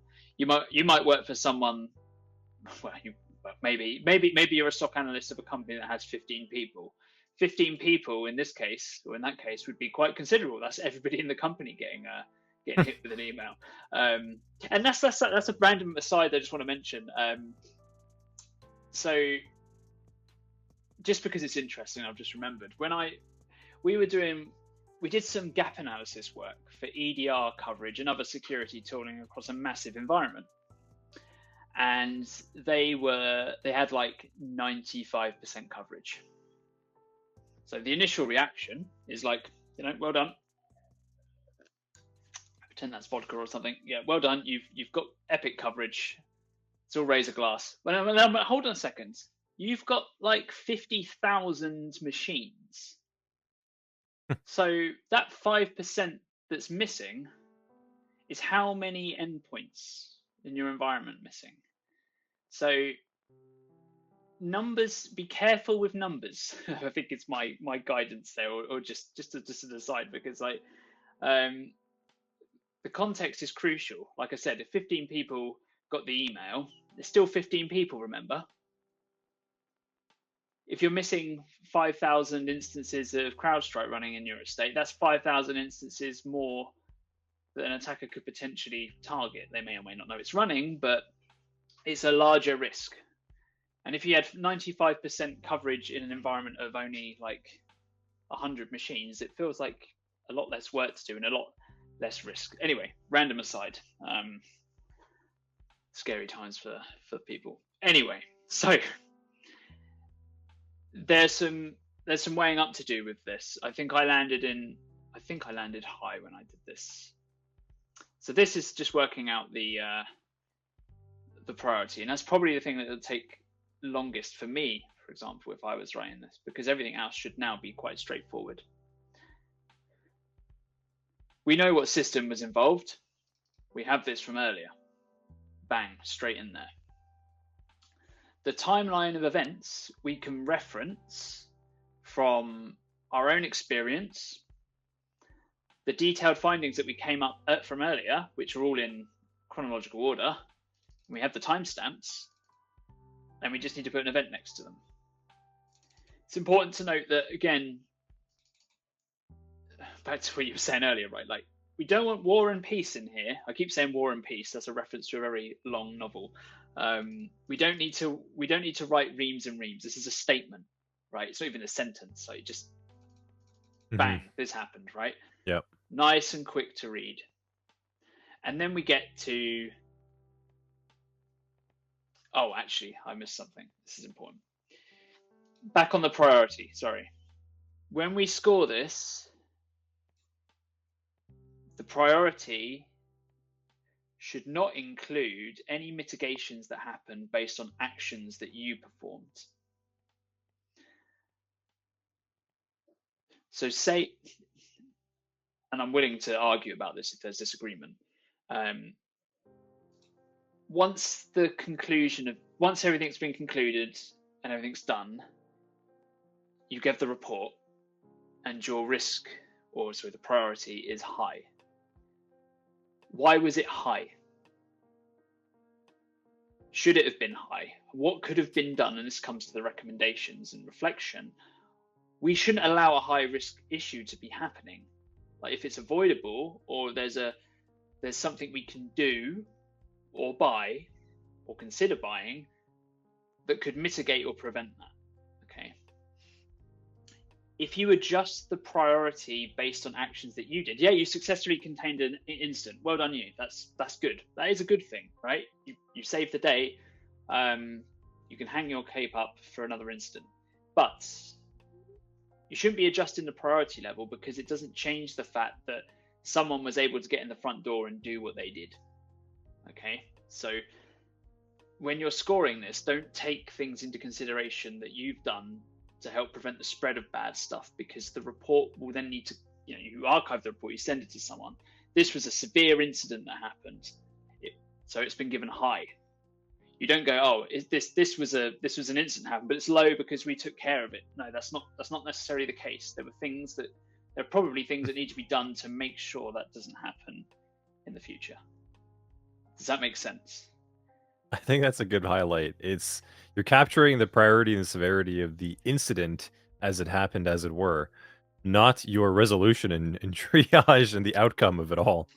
Yeah, because actually your response might be phenomenal, and that is good. Yeah. That is good, and that's what you should strive to do. Isolate, contain, prevent, escalation, and close off the case. Like you fixed it. That's really good. The problem is, should Barbara have even been able to get an email in the first place, right? Mm-hmm. Should she have been able to download and execute something so trivially? That's what needs further work, and that's why it should remain high. Execution shouldn't happen on an endpoint. It should be able to be avoided. Anyway, rewind. Where were we? Okay, so the summary. The summary. Turns out, and you might be tempted to use AI here, don't do it. We have a chain of events here, including some of the critical information about what happened and when. We need to turn this into a technical narrative of what happened. I turned this into words, and that was it. Okay? What happens and when? What specifics were affected and by what? What detected things, what didn't?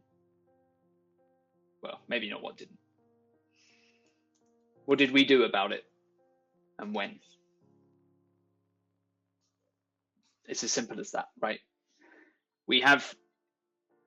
I liken this to, if I've got to write a big executive summary in a pen test report, if the coffee isn't working, or the phase of the moon is wrong, and I can't just write it, I'll write bullet points about the key things in rough order about what I want to describe, and I'll just start turning those into sentences and paragraphs.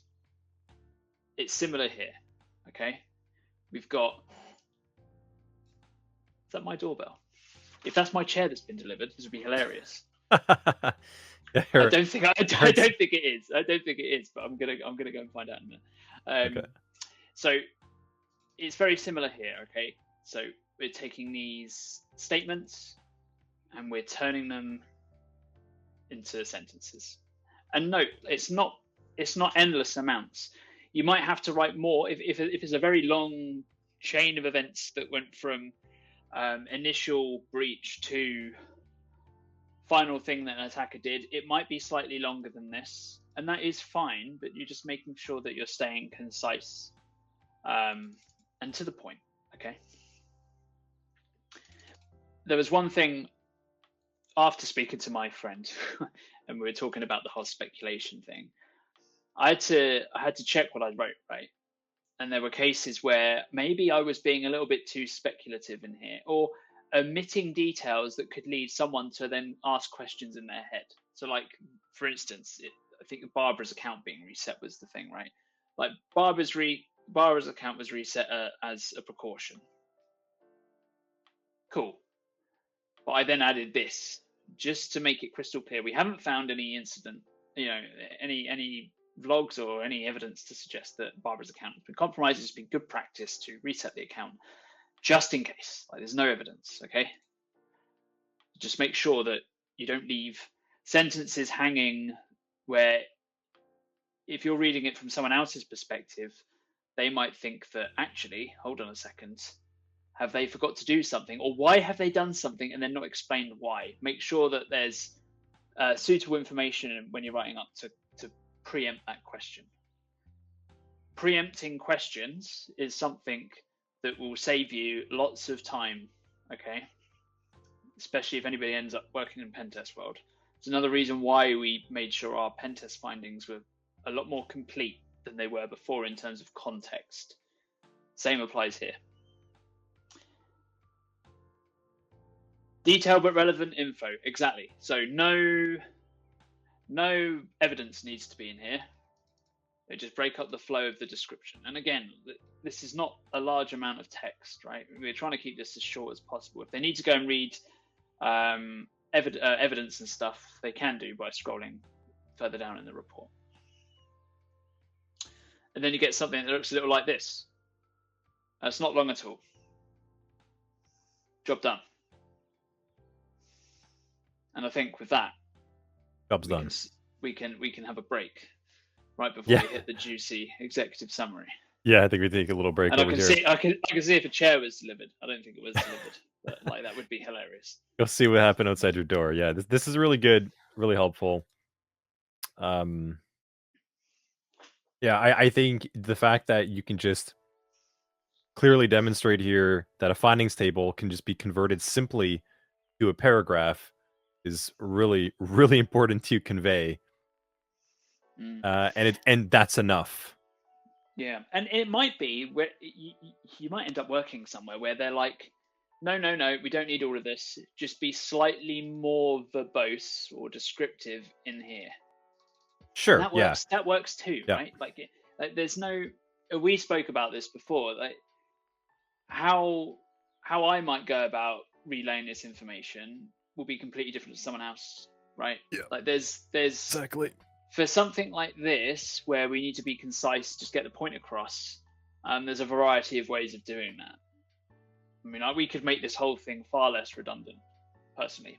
Yeah. But, we're just trying to give you an example of all the typical things that might be present, so you can deal with them when you land your role, and they inevitably say, Luke was all wrong. We don't do any of this at all. Do it all in this way that they didn't tell you. But no, there's enough in this module to cover all the bases. But yeah, they may say don't even do this. Just have a timeline of events. Yep. That's fine. Just be prepared to do things like this. Yeah. That's a good thing before we break, and then you come back for a chair unboxing stream, because that's what the stream is going to turn into. That's what this. I said to people that their whole life was leading up to this moment, and when I unbox my refurbished Herman Miller chair and I open it and I find it's just 7 bricks and the picture, a broken teddy bear or something inside. That's what we're aiming for. Yeah. Sounds good. Okay, let's take a break. We will be back in 5-ish minutes, or maybe around there. And so we're gonna come back. We're gonna take a look at the executive summary, then recommendations, and a couple other things. So go stretch, go get some more coffee or emergency tea, or unbox a chair, and we'll be back. All right, BRB.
Right. I think we're back in action over here. Yeah. Welcome back, everyone.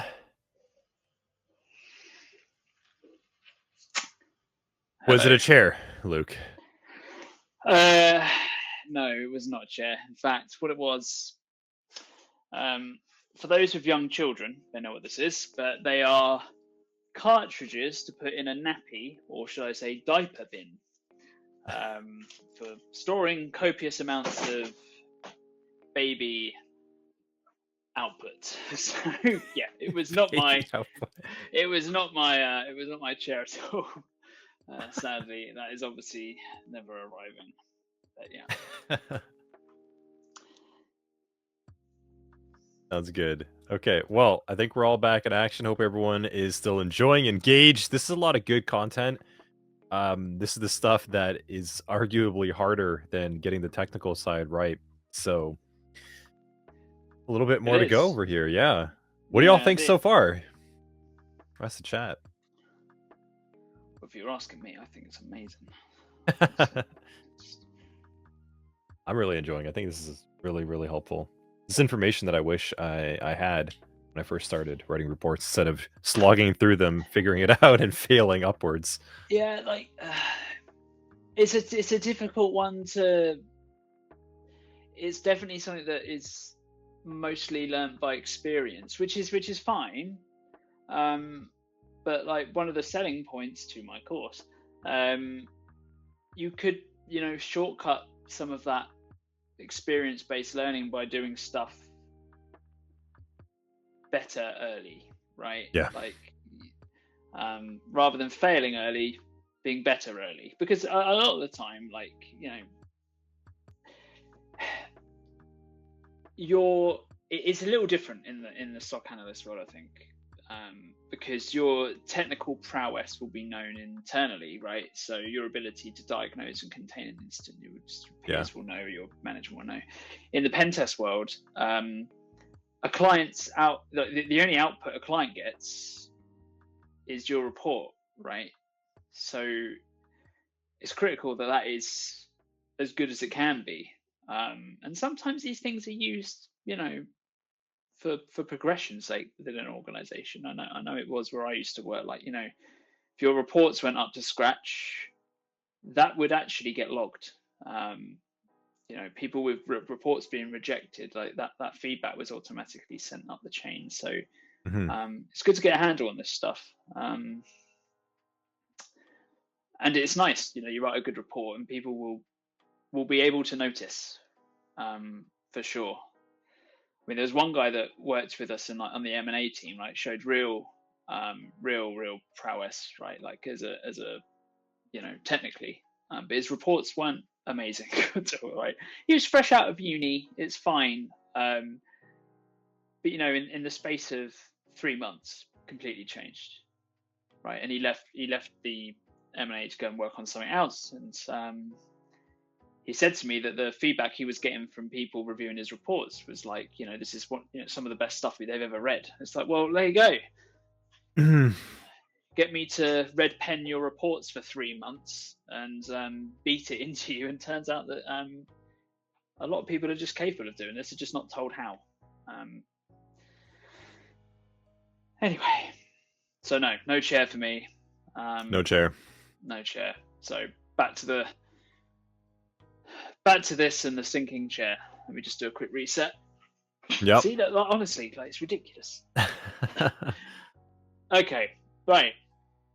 Executive summary time. So I say it here. It's probably the most important section of the report. It does depend, I suppose, on who's reading it. But if anything was to, well, obviously, investigation aside, if someone's going to decide to spend money or reassign resources or employ someone based off the back of a major incident, and they do it off the back of what they're seeing in this report, then kind of a critical section to be correct and accurate.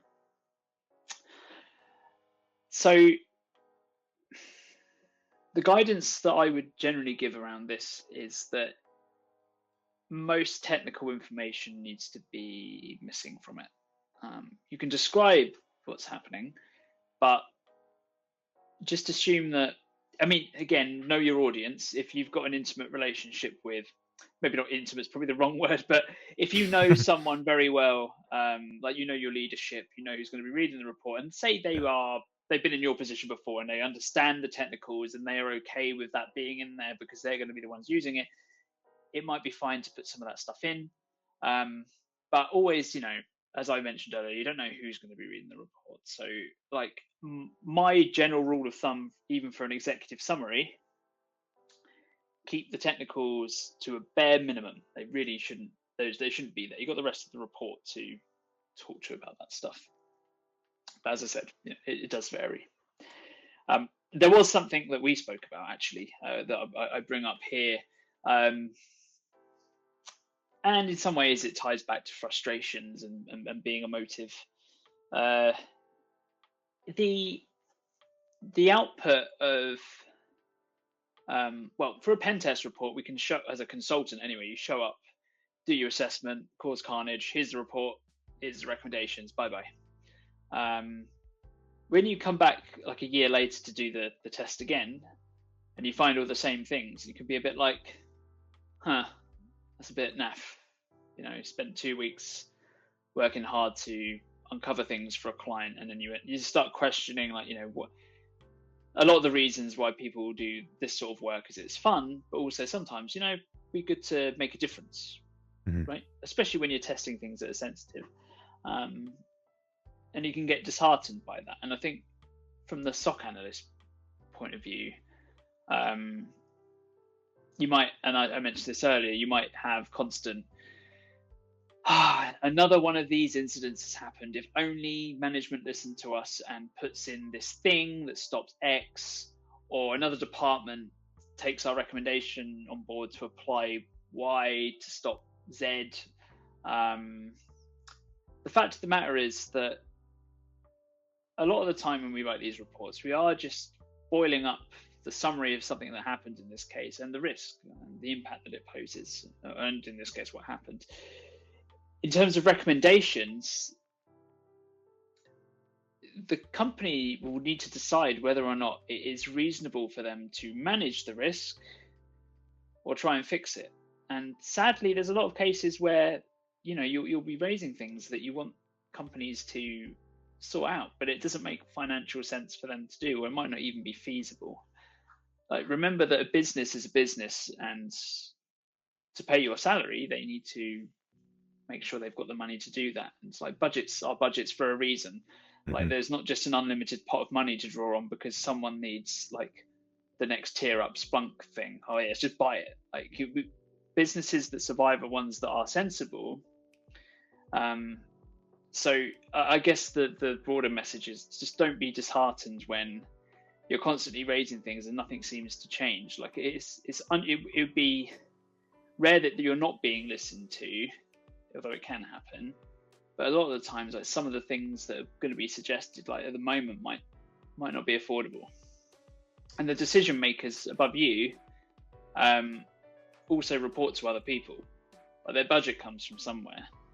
There's never unlimited money. Like, even now, security is such a, you know, cybersecurity is a thing now. Like, you know, it's an important part of many businesses, but it's still not still not all the way up there at the board level consideration. So, you know, when someone's like, you know, we need this thing to do Y, it's like, well, what's the cost to the business?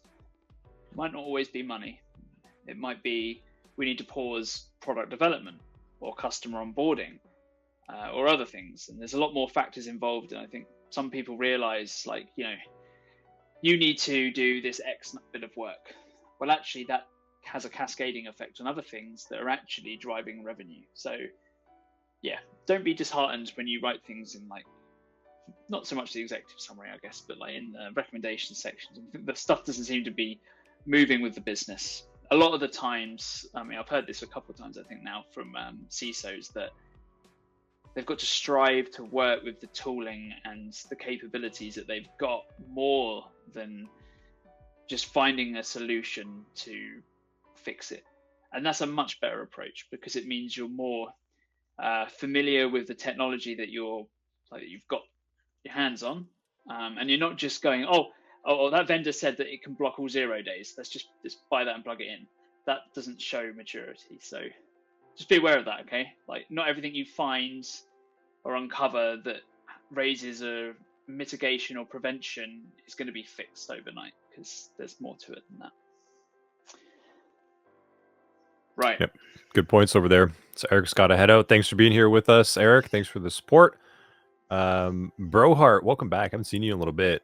Married to the CISO for 20 years, including shellcode and executive summary. Shellcode in the executive summary. Glad I didn't QA that report. I'd have sent back. It probably doesn't need to be here, unless the target audience. Right. Maybe it was intended. Maybe it was a logic bomb of sorts, right? Maybe it was meant to execute. Yeah, don't know. It's very strange. All right. Okay. So as I said, the executive summary, we're going to try and keep out the technical specifics. We need to describe what happened. So the way we've sort of laid this out is we've got a few components. So the status. So we still doing things. What are we doing? Is it closed? We'll talk about what happened.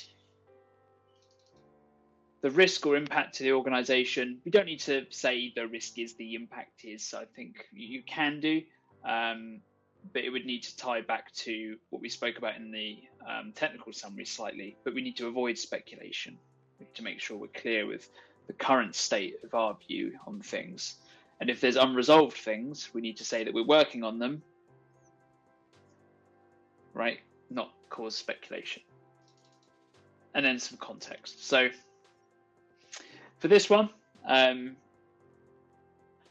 we don't know yet what that EDR, before the EDR fired, did that binary want to do anything else? Could be some more analysis that we're going to want to do there.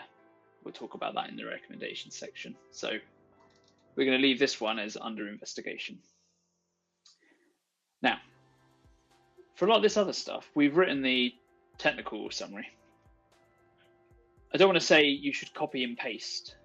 That would be kind of poor form. Or copy and paste and edit, I should say. But I think we can write this as more of a narrative of what happens, rather than, you don't know, just endless creative writing, War and Peace style. Like, again, it's concise to the point. The events that happened, we don't need to mention hosts, we don't need to mention IP addresses, unless it's absolutely relevant, which it probably won't be. So, 15 people were targeted.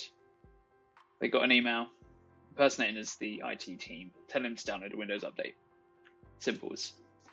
Someone downloaded and executed it. Bad. Falcon EDR blocked the execution when the binary attempted to modify the registry, which is a known persistent technique. Took a gamble with putting that in here.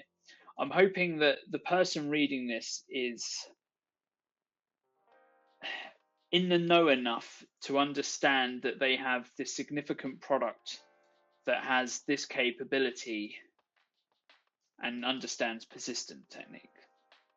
Might not be true in whatever organization you're in, and you might need to be a bit more summary. I think this is an example of, I guess, what I would consider the most technical thing I might write in this. I wouldn't go anything more than that, for sure. And even then it might be too much. But hey, I'm only human, remember, so I get things wrong sometimes.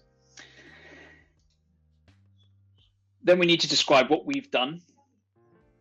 And if there is any risk, maybe we need to mention it. So the host was isolated, and everything that we know about has been blocked, and the phishing emails have been removed, and we blocked communication to that domain. Then some warm, comfy feels for the people reading this. At the moment, there's no evidence that anything bad has happened, because, well, other than it running in the environment, which is bad, we don't know yet the extent of what else there could be. And again, maybe there's more to uncover. Now, this next bit is hard, and maybe not required, depending on, people might say you don't need to write this, but if you don't write it, I think it's important that you think about it, because you know, if you're working for this organization, that if code execution happened here, there's a direct link to production land, which hosts scary things. If you have internal knowledge of the network and you know about open vulnerabilities internally, or things that aren't quite right that haven't been remediated yet that could be leveraged, that would be a worry, at least for me. Okay. Now, you need to strike the balance between speculation and encouraging some further investigation. So if you're speculating, you don't write it, it just informs you what you need to do next. So, I mean, it's quite specific. There could be more to this, right? But in this example, because Barbara's machine could communicate with the production network, you need to make sure that nothing there happens, or anywhere else. But significantly production. Like, I forget what PHI stands for. Is it protected health information? PHI. Personal health information. No, I think it's protected. Protective? Yeah. Yeah, only because I think I got it wrong and I thought that before and then Googled it. That's your homework. You can figure that out in 10 seconds. Yeah, protected health info. I've always went with personal. Yeah. Yeah, I did as well for a long time. Yeah. So, given that that's probably the most sensitive information, other than maybe like government classified stuff, which, well, that could be a lot of things. That's information that maybe could impact people's lives, depending on the technology being used here. It might be important to mention that in the write-up in some context. You don't want them getting to production data where PHI is in this scenario. But it's important to say that further investigation is required, but no evidence suggests any communication occurred at this current time. So it says you're on the case, but we're doing some further investigation. Everything's under investigation. So that preempts them asking, oh no, what else needs, if you didn't put in this sentence, does that mean that you may have found something, but you're further investigating it? Preempt the scary thoughts in the executive's head by saying simple things like this. And if you look at it again, like, this lesson was somewhat long, but actually, I mean, even if you didn't include this context, this is all that it was. I mean, you're really just describing the event and what happened, what you did to clean up and isolate and investigate, maybe. It's not a lot of stuff, okay? So keep it concise, keep it simple. Don't speculate. If you're speculating, does that mean you need to do more analysis? If yes, it remains under investigation. If you're speculating, talk to your peers and your team leads. Like, should we be worried about X? Should we be worried about Y? You don't want to be writing reports that have, I don't know if there might be a phrase to describe what this is in the English language at least, but like, if you're leaving like a dangling, I don't even know how to describe this, but like if you've written something that leaves open questions to the reader that are unanswered, in the context of a report, that could be quite bad. And that's why I keep coming back to, like, if you haven't found any evidence, say so. That's fine. If there's more investigation that needs to happen, say that you're doing it. Which we're looking for ambiguous. Ambiguous, yeah. Ambiguous, yeah. Ambiguity. Ambiguity, yeah. That's the right word. See, This is the thing. My English is actually horrendous. So some level of irony there, maybe. A cliffhanger, yeah. Cliffhanger is good too. Yeah. You just literally write. Yeah, to be continued. You just stop here. ... Execute a binary presented as a window update. Yeah. See you next week for the latest. Right. Yeah. I don't know how it worked. We've been back 26 minutes, and I'm going to reset my chair, so you can see how annoying this is over an 8-hour day. Yep. Right. Is everybody happy with the exec summary. You'll never believe what happens next. Yeah, exactly. Yeah. Yeah. Any questions on executive summary? Does that make sense? This is, I would say this is probably the harder section of the sections to get right, or at least get close to right. It's all fun and games. It's all nice and easy as you're going through the report and writing it. But then when you have to summarize it in the most relative, concise, important ways, and then gauge it to your audience, that's when things kind of fall apart. Yeah, It's and I like, think oh, there's also a case of overthinking it sometimes as well. exactly. Yeah. You start to question what you're writing, but experience is something that will play a major part in this. Like it'll be hard to start because you'll be questioning yourself because you've never done it before. But once you've done this a few times, that's the point, man. It's like I think students, when you're first starting off, you are not going to get your executive summary or these sections on the report perfect on the first day of the job, and that's not the expectation. There's no way.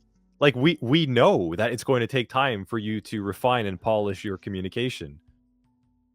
So feedback, right? It's like driving a car. You can pass your test, but you're not a perfect driver yet. Yeah, absolutely. You need to get the experience of the road. Under your belt. Oh, cool. Lots of little links there and saying that. That's quite nice. Right, recommendation section. Yes, recommendation time. If we were speaking about this a bit before in terms of like large scale organizations and what could be done, I think I actually answered that slightly differently. You could use this format for that, but perhaps not. Anyway, so there's a lot of this stuff has already happened, and you already have the information for this section. I've chosen to break this down into two, and it's two tables. It's very simple. Okay, we've got a different version of the timeline of events and things that have happened. Now, if there's things that are outstanding in terms of the investigation, this is where we can put that here. So all these things here we did. At this point, the host is isolated and taken off the network for now. What other things can we make sure we want to do to really rule out that that's the end of the situation? There you go. That for when you read this in your own leisure, or leisure, or however you pronounce that word. There's probably gaps that you can find from my investigation, and maybe you would put them at the end. There's probably definitely some more what network activity was going on after that it was executed. Was the binary communicating with some C2 prior to being blocked, and what was it doing on the host before then? Those are the sort of questions you want to try and answer. And that's really it, right? For the initial table is like, what did you do to contain the situation? And in terms of recommendations, it's here because there's still outstanding things. You might not need this table if the incident, you're writing the report and everything's been resolved, because a lot of this will be captured maybe in the timeline. Okay. But more importantly, and this is something that this is an area where in the pen test land people weren't doing enough for, like the preventative and strategic recommendations. What can be done to spot something happening faster or stop it happening entirely? So I've got a few. We can make people slightly better at realizing that something bad is happening. Could EDR have fired sooner? We'll definitely have a better idea of that once some analysis has happened on the binary. What was it doing before then? Was it triggering anything on the host that really should have made that be blocked either earlier in execution or ideally before it even happens, right? And the phishing email actually even hit the user. Like the cost of fixing bugs is cheaper the further out of the network we go, I think. Like by the time it hits an analyst, that's billable time that's being used to stop things. If a phishing email can be stopped immediately by some technology, that's good. That's cheaper. These are things we need to think about, and obviously they're not done here. Didn't know. I keep forgetting that Core Stack supports emojis, so I was quite happy to put little ticks and crosses in here. And like the final thing, honestly, it doesn't look too tricky to put together, right? Like you've got all this information already earlier, and these are things, again, experience will teach you what things you might want to suggest here. Like, I think always question on the end of an incident, or as you get towards the end, like, how did it come to this? I think I accidentally just quoted Lord of the Rings at some point there, but how could you stop this from happening again? You don't want these things to happen. Some are inevitable, you know, anything user-based. Well, a lot of user-based things, people do silly things and they'll cause things to happen. But when there's technology that seems to exist that can prevent some of these things, what can you do? I believe this risk factor that makes it calm. Force investigation might actually expose the damage to everyone.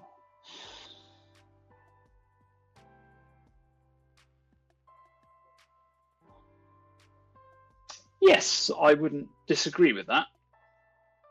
So I was tinkering with some of this earlier. So there was a bit in here where I was saying that the current risk is moderate. Now, my logic of the reason why I removed it is because I felt that when I was writing it, I was leaning more into speculation and talking about risk here. I mean, I'm not disagreeing with you, like it probably could go in here. I think it's just, you just got to be really careful how you word it. So there were things at the time, I mean, I don't know whether you're saying might actually expose damage later on. Yeah, this is the thing. So I do agree. Like you could put more about risk in here. Maybe I'll come back and edit this over the week, and we'll see what I come up with. I think it's just important to make sure that you're only reporting on things and evidence that you've actually seen. We're covering the fact that we've got a part of the investigation is ongoing because we need to do more analysis. But we're not saying here everything's fine. We're just saying we've not found any evidence to suggest that account compromise or data exfiltration has occurred. So it's sort of not talking to risk, but we're sort of saying we haven't spotted anything that has caused problems.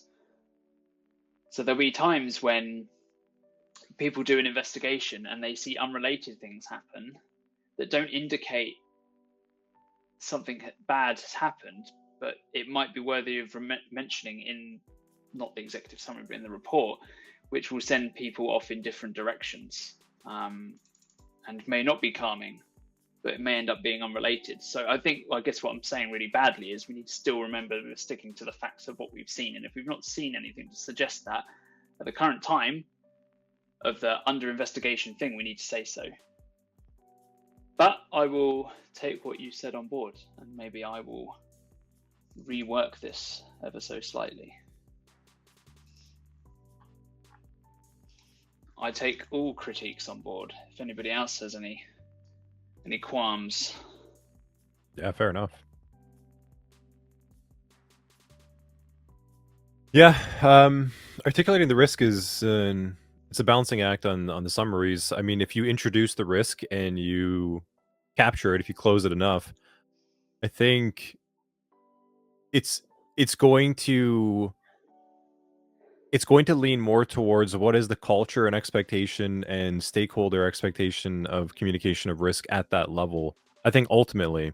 So it's hard because I mean, if you could get more granular and you could start, and that's why I think what you're saying over there, Luke, is you could speculate further and you could get more refined and more descriptive, granular, with your explanation of the risk and then sort of wrap it up. But to what end?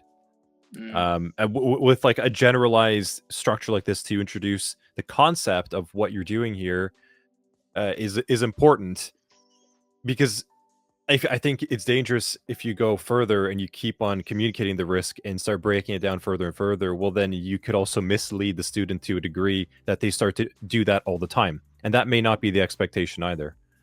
Mm. So I get you.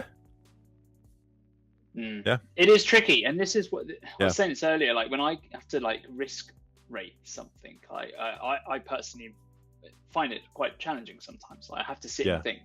It isn't always immediately obvious, and when there's other variables in place that ideally you should think about, sometimes it can be really hard to just land on somewhere in that scale that's been defined. Sometimes it might be really bad, obviously, but sometimes it might be between a high and a medium, or depending on who you speak to, it might be a high and a low.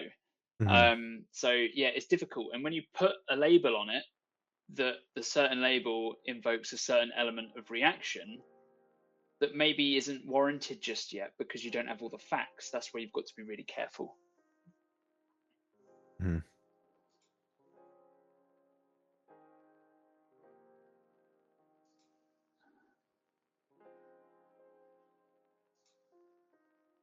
Yeah, so you're not trying to persuade. No, that's. I think that's right. Like my job as a pen tester isn't to persuade or convince someone to do something. It's to inform them of the risk and what options are on the table to remediate. Mhm. There's a subtle difference there. Like I'm not putting a gun to someone's head and saying, "Hey, you've got to buy this stuff to fix all these problems." That will make our life really easy. That's not the game. Like we're just highlighting what we've found Mhm. and just laying some options on the table. Like this is what we can. These are some options we can do. Right? Like that's what the recommendation section's for. Like here's a few ideas of things that we can try and do to make sure that this doesn't happen again. Prevent or spot early. From my experience, when someone buys this kind of report, is to back up some financial.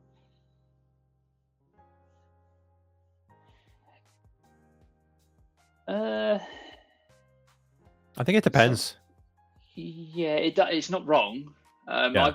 I've seen this. Absolutely, I've seen this. But Yeah. again, as the person writing the report, it's not our place to do the persuasion. The Right. report itself is the persuasion. So I've seen. I literally spoke to someone at an event on Friday night where they had a department that was off the rail. In fact, it's quite applicable. They were off the rails. They would not buy into the internal SOC. They weren't pushing any logs. They were running their own stuff. They were running it in an isolated way. They thought that they knew best about security. Mhm. So what the head of security did was they initiated a red team against that specific department. And they were in there for 3 months without being detected. And they were doing all sorts of stuff. Mhm. And they used the results of the report to not buy a product in this sense, but it's like, bam, here's our internal policies that you should have been following. This is the remediation, essentially. Mhm. I think also, I think sort of like a catch-all foolproof way as well is just sticking around what actually constitutes cyber risk in and of itself, and not getting too caught up in the cyber threat, like the vector of the attack, but rather the risk in and of itself. So, if there is unauthorized access, if there is tampering or mistrust of data as a result, or if there is a denial of something confidential, right? So, sort of leaning back to CIA over here, if you're encapsulating that, then you are describing cyber risk at that point in time. Your job is not a financial consultant. You are just trying to articulate the level of cyber risk and saying what has happened around those three lenses and where it could go. And the stakeholders have to decide at that point in time.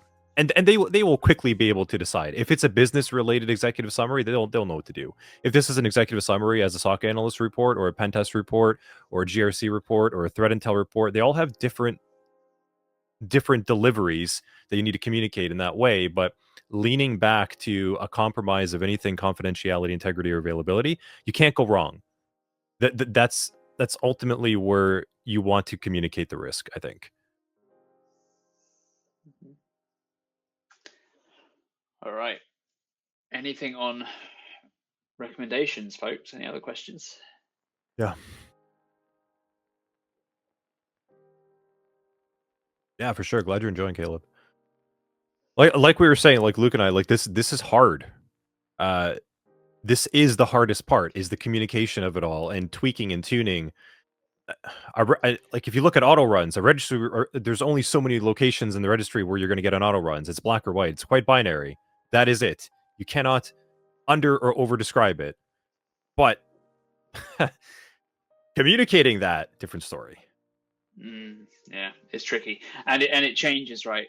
Yeah. The way you communicate at one company might be completely different at another place, because someone might be more reactive at a different organization and might read into things that maybe are mentioned but aren't relevant, and then you start causing a cascade of panic that is probably unwarranted based on everything that's available in terms of facts at the time. And that's what really just needs to be managed. So, depending on who was reading that executive summary, they might come back to me on an email and say, hey, well, okay, Luke, we've read your report, but like, what's the current risk?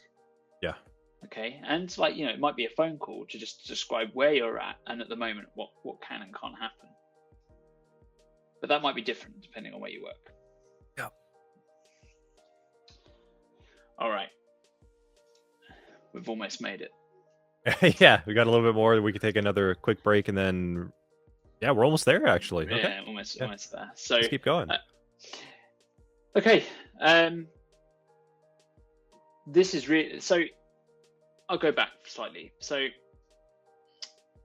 this report layout, that is definitely in the wrong. I can't bear it. I've got to change it. Whoa, hold on a second. That was just above this. It's unsaved? Did you? It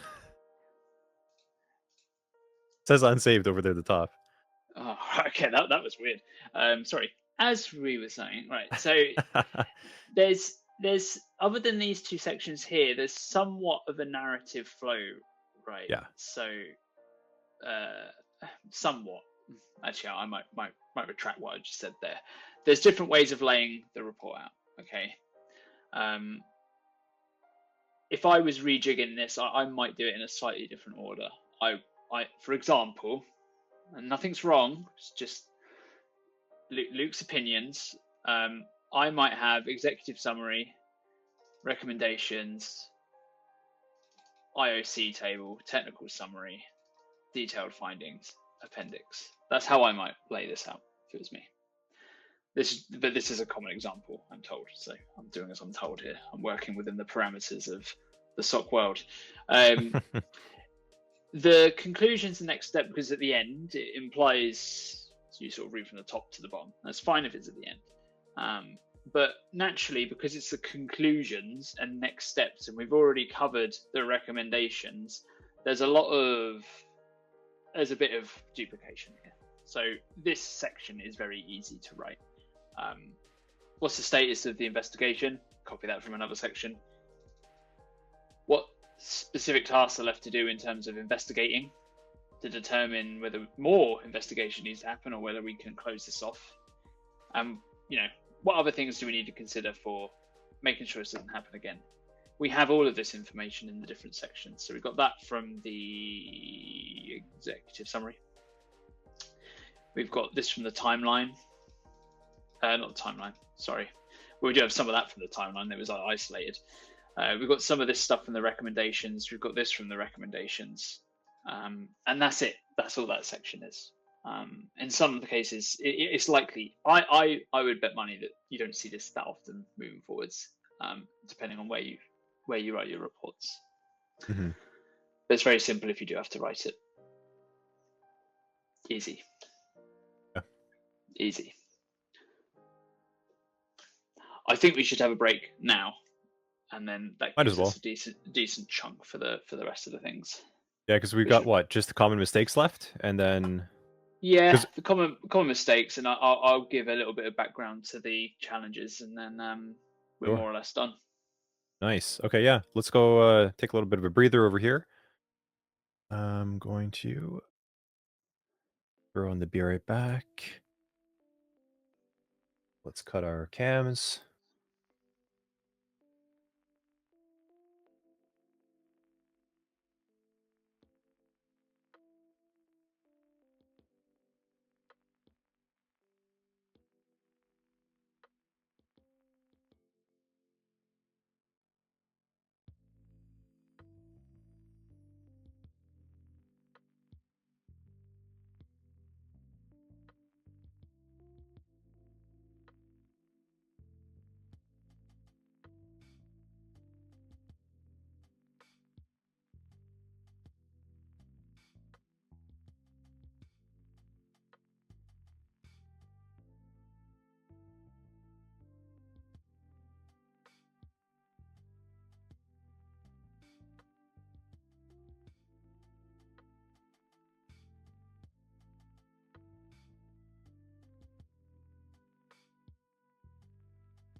Okay, we're back in action.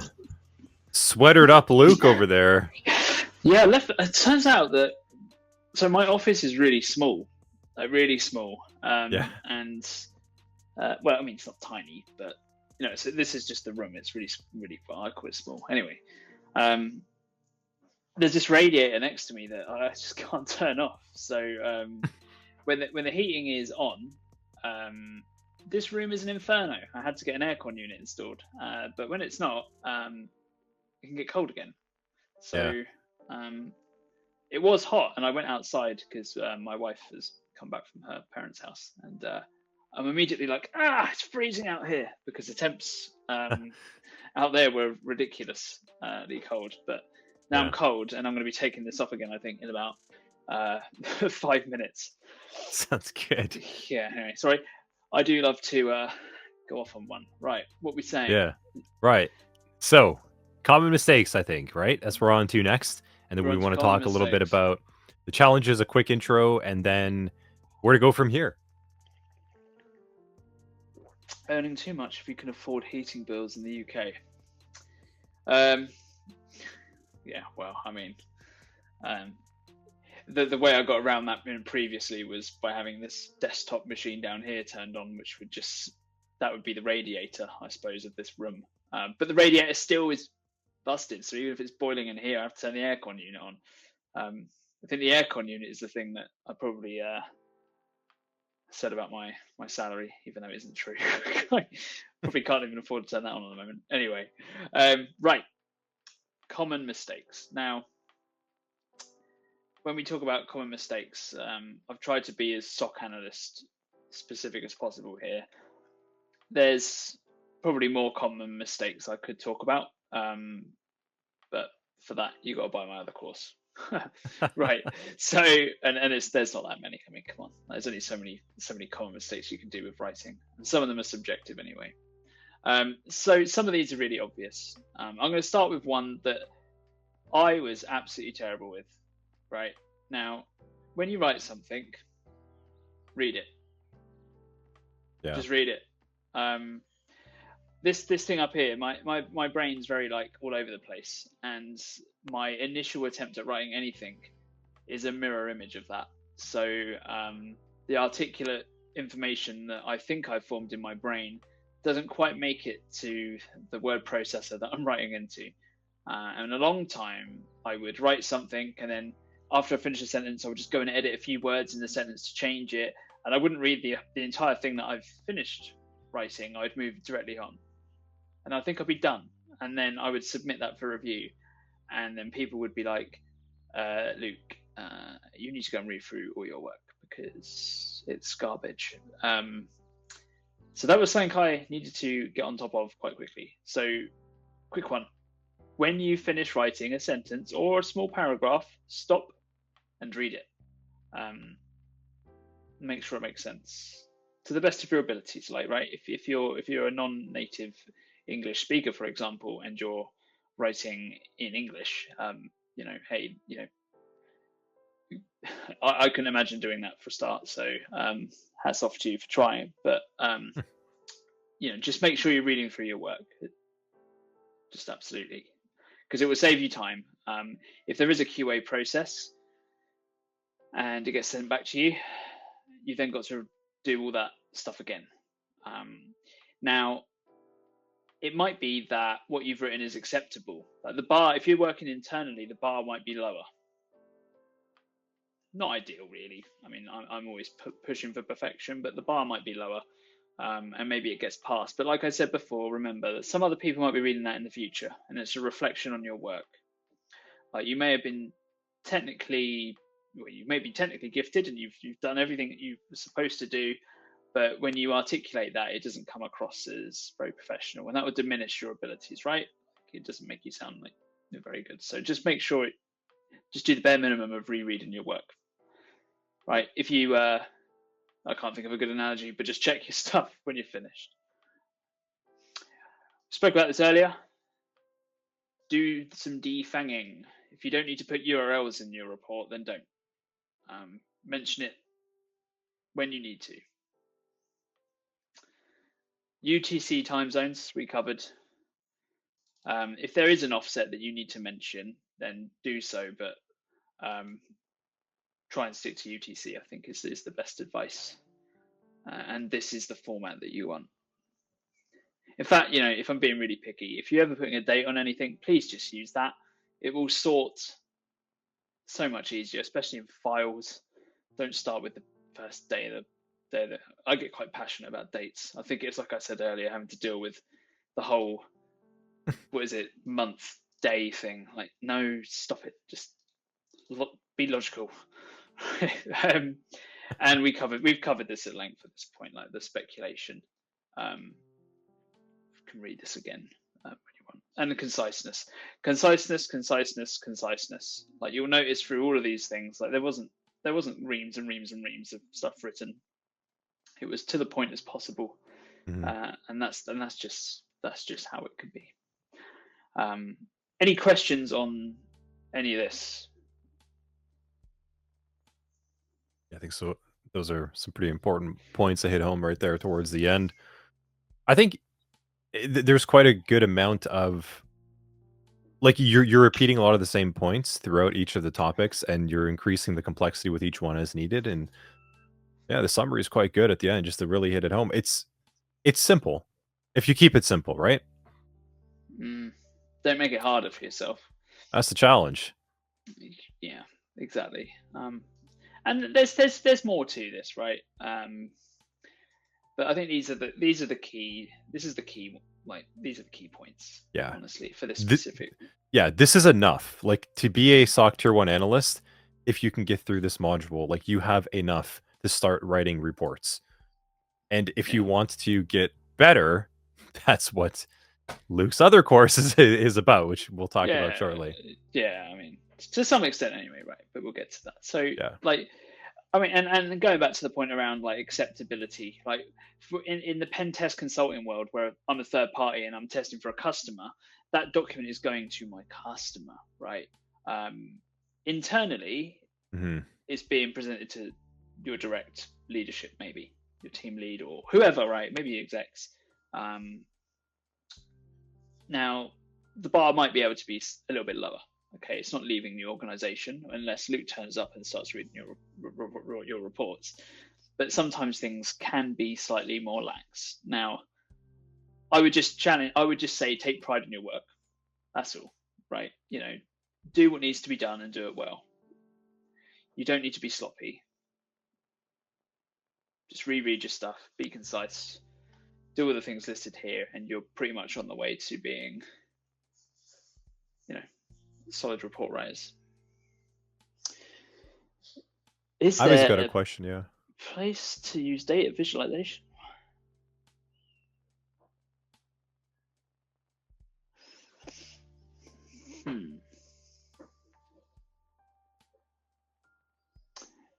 In the structure that is in here,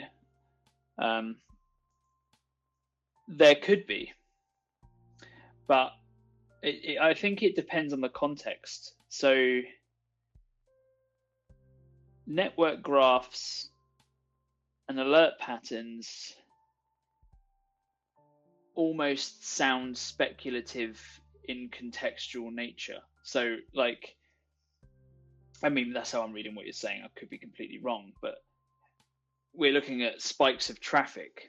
I mean, okay, well, what are we trying to articulate with that? We got a spike in traffic. I mean, if you're using that as evidence of a denial of service attack, I guess that would make sense, and you would put it in your technical analysis section with the findings. But if you're trying to say, we think that there's a pattern of attack here, and that's a bit more speculative, it might be higher up in the report. I mean, like I was sort of saying earlier, there's no hard and fast rule on how the structure of this report needs to be. The key is that the right people can get the right information from the report and not be confused. If you think that there is merit in having some sort of visualization stuff in the report, it's totally good. Where you put it, that is a good question. You might put it in this technical summary point, because that's a summary of the findings. So depending on what you're trying to summarize, if it's a collection of all the events in some visual way, you might stick it there. If it was specific to a given finding, so at X hundred hours, like the attackers appeared to do some denial of service attack, appeared to, caught myself there, redundant text. They did or they didn't. Maybe we don't know. Anyway, you may stick that in the specific finding. I think it may really depend on the format that you're dealing with and whether or not it makes sense to. What you want to avoid, you want to show, if it's for evidence sake, this is, we can see here the attackers started a denial of service attack, and we see the network traffic here, which is 100 times greater than normal. That's fine in the finding, but if you're drawing up visualization to back speculation that may raise more questions, it might not be that this sort of report format is suitable. But I think to the broader question of where you're sticking visuals, don't know. That's your homework. I think there's plenty of places you could put it that they would be useful. Yeah. You might want to have a timeline of events. Might be quite good. If you've got a long tail type investigation which may have started 30 days ago, and having it graphed, maybe that might be quite nice. I think I've seen that in red team reports as well, which sort of like, on the reverse side on the blue team probably makes sense to work here. But again, I think sometimes you can use your own flexibility and judgment to work out where these things are best. And actually, if you're getting a lot of questions from your higher ups about like frequent things that they're not understanding or things that they want clarification on, that might be a good indication of areas in your report that you need to improve, or maybe areas that need simplifying, which could talk to your point of visuals, because that's what the execs love. Good old pie chart here and there, and a bar graph, and some other jazz that condenses everything down into just shiny colors and different lengths of cubes or pies.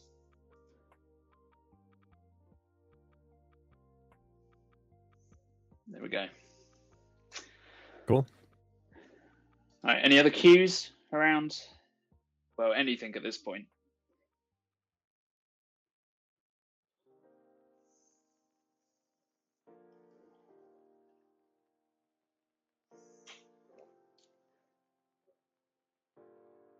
I can see myself drinking from earlier, which means that's plenty of time that's passed. Right. Okay, so I think we're good. Yeah. Not much left to go, folks, and then we can let you go. So a couple of challenges, and again, this sort of feeds into what we were literally just saying.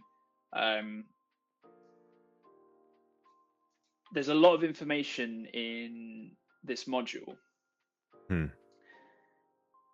Go through and make your own template.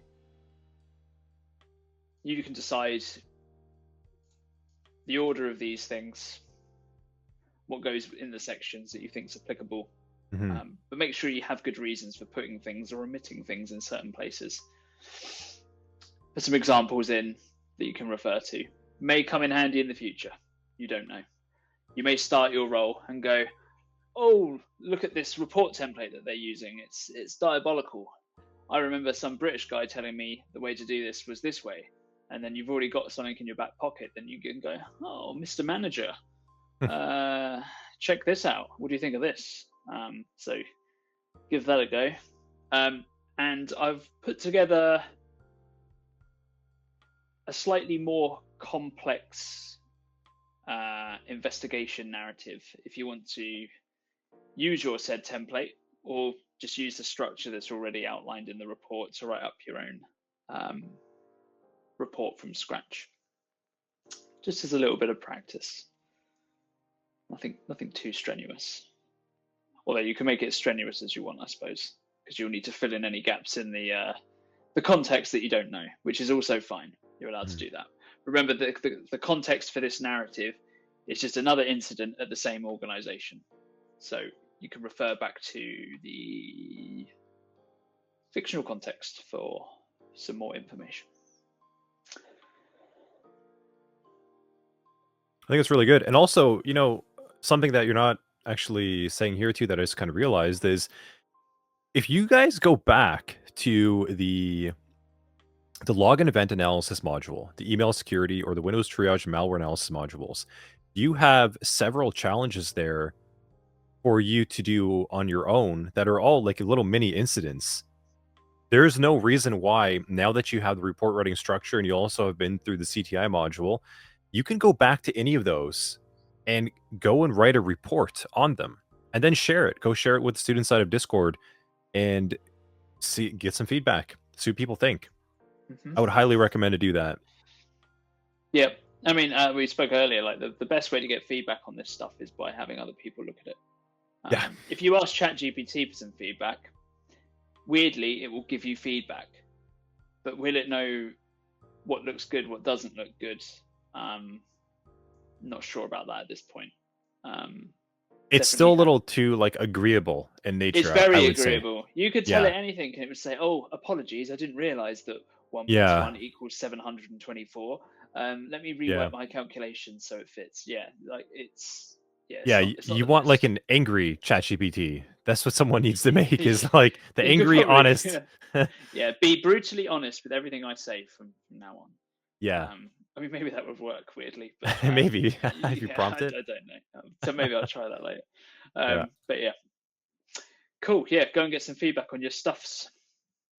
Nice. All right.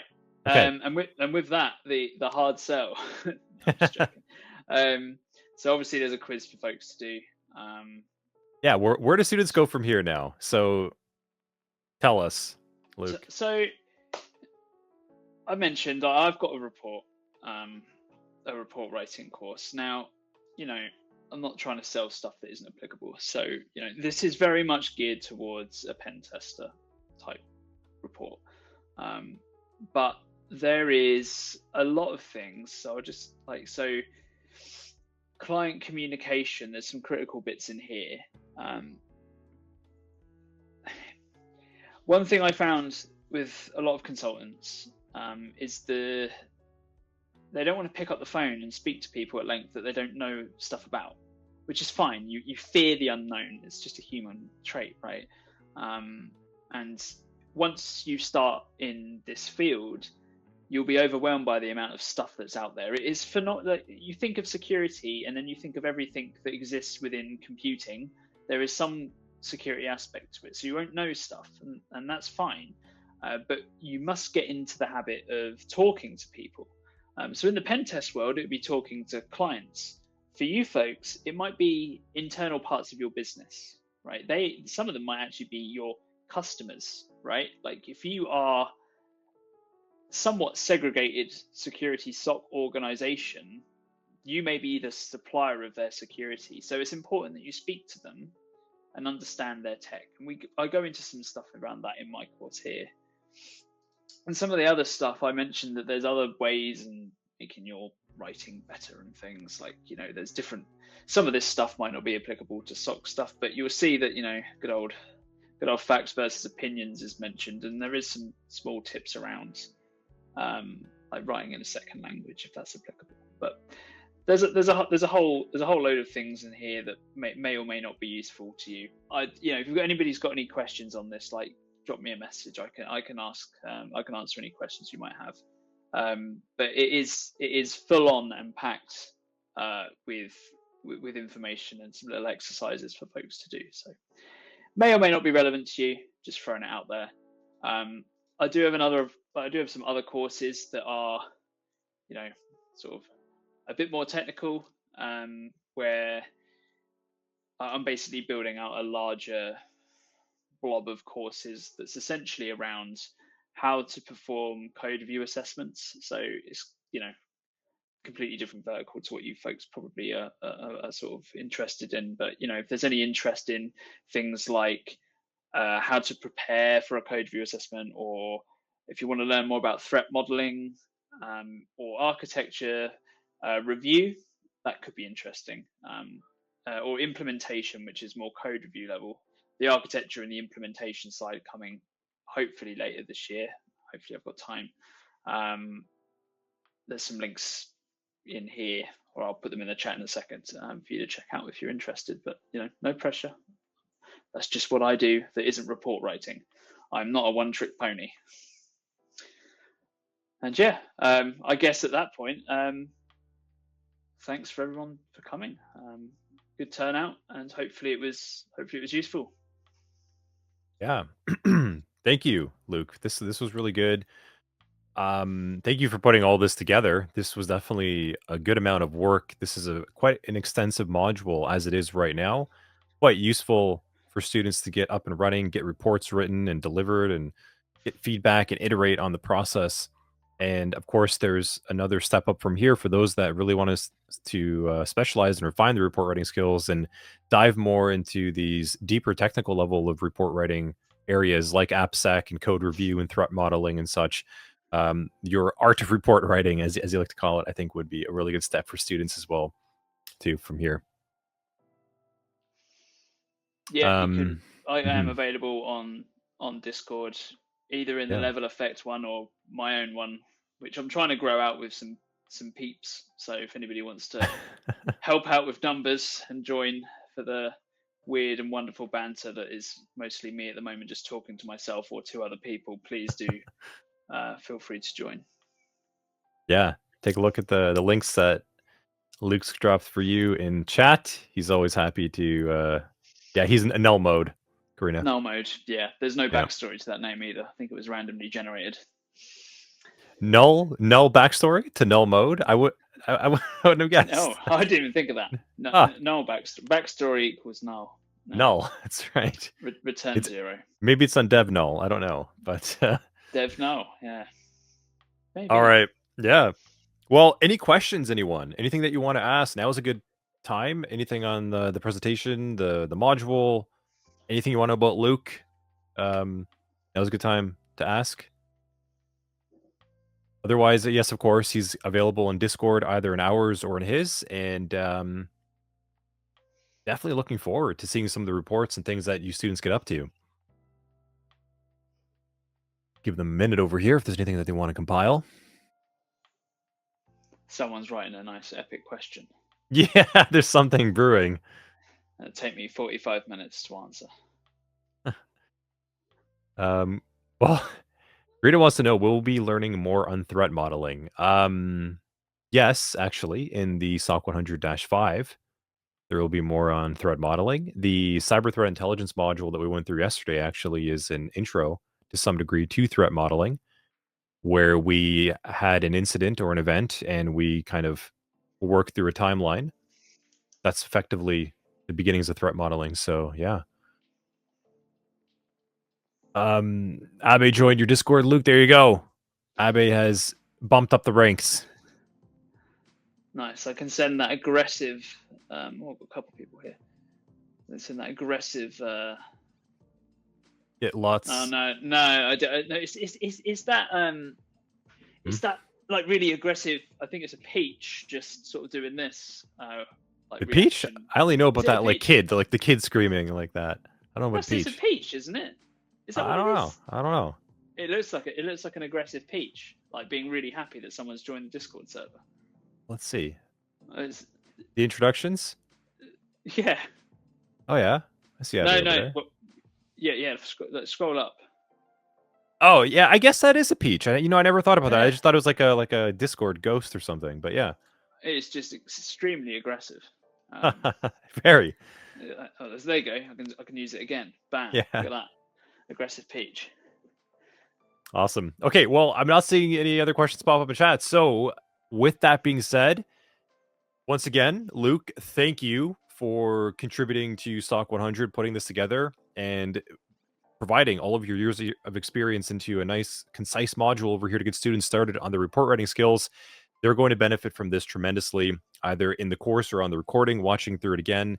And chat and students, thank you all for being here as well, too, spending time on your Sunday, whether that's been in the morning or across the pond with Luke in the afternoon and evening. We had a pretty good turnout. I think we clocked around 50-ish at one point. We've been hovering around the 40s, so a pretty good size turnout for report writing. And yes, thank you, all of you, for spending your time over here with Sunday on the Sunday with us, and looking forward to see what you do from here. So, yep, thanks, any last things, Luke? Yeah, anything you want to share? No, just happy to talk to some humans for a change. It can be a little bit lonely when you work for yourself after working for a company of like several hundred employees. So Yeah. we should find a topic to talk about in the future and do We're another gonna have to pull you stream of back on. sorts. Mm-hmm. Yeah. Awesome. Okay, thank you again, everyone. Have yourself a good rest of your Sunday, good rest of your week.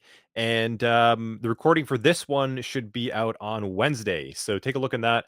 And you can watch all of Luke as much as you'd like and hear him talk all about reporting at that point from then on for the rest of your That's your time. life. Yes, for the rest of your life. Just play it on repeat. Yeah. Okay. Thanks again, everyone. All right. Have a good one. Take care of Luke as Bye. well, too. We'll see y'all.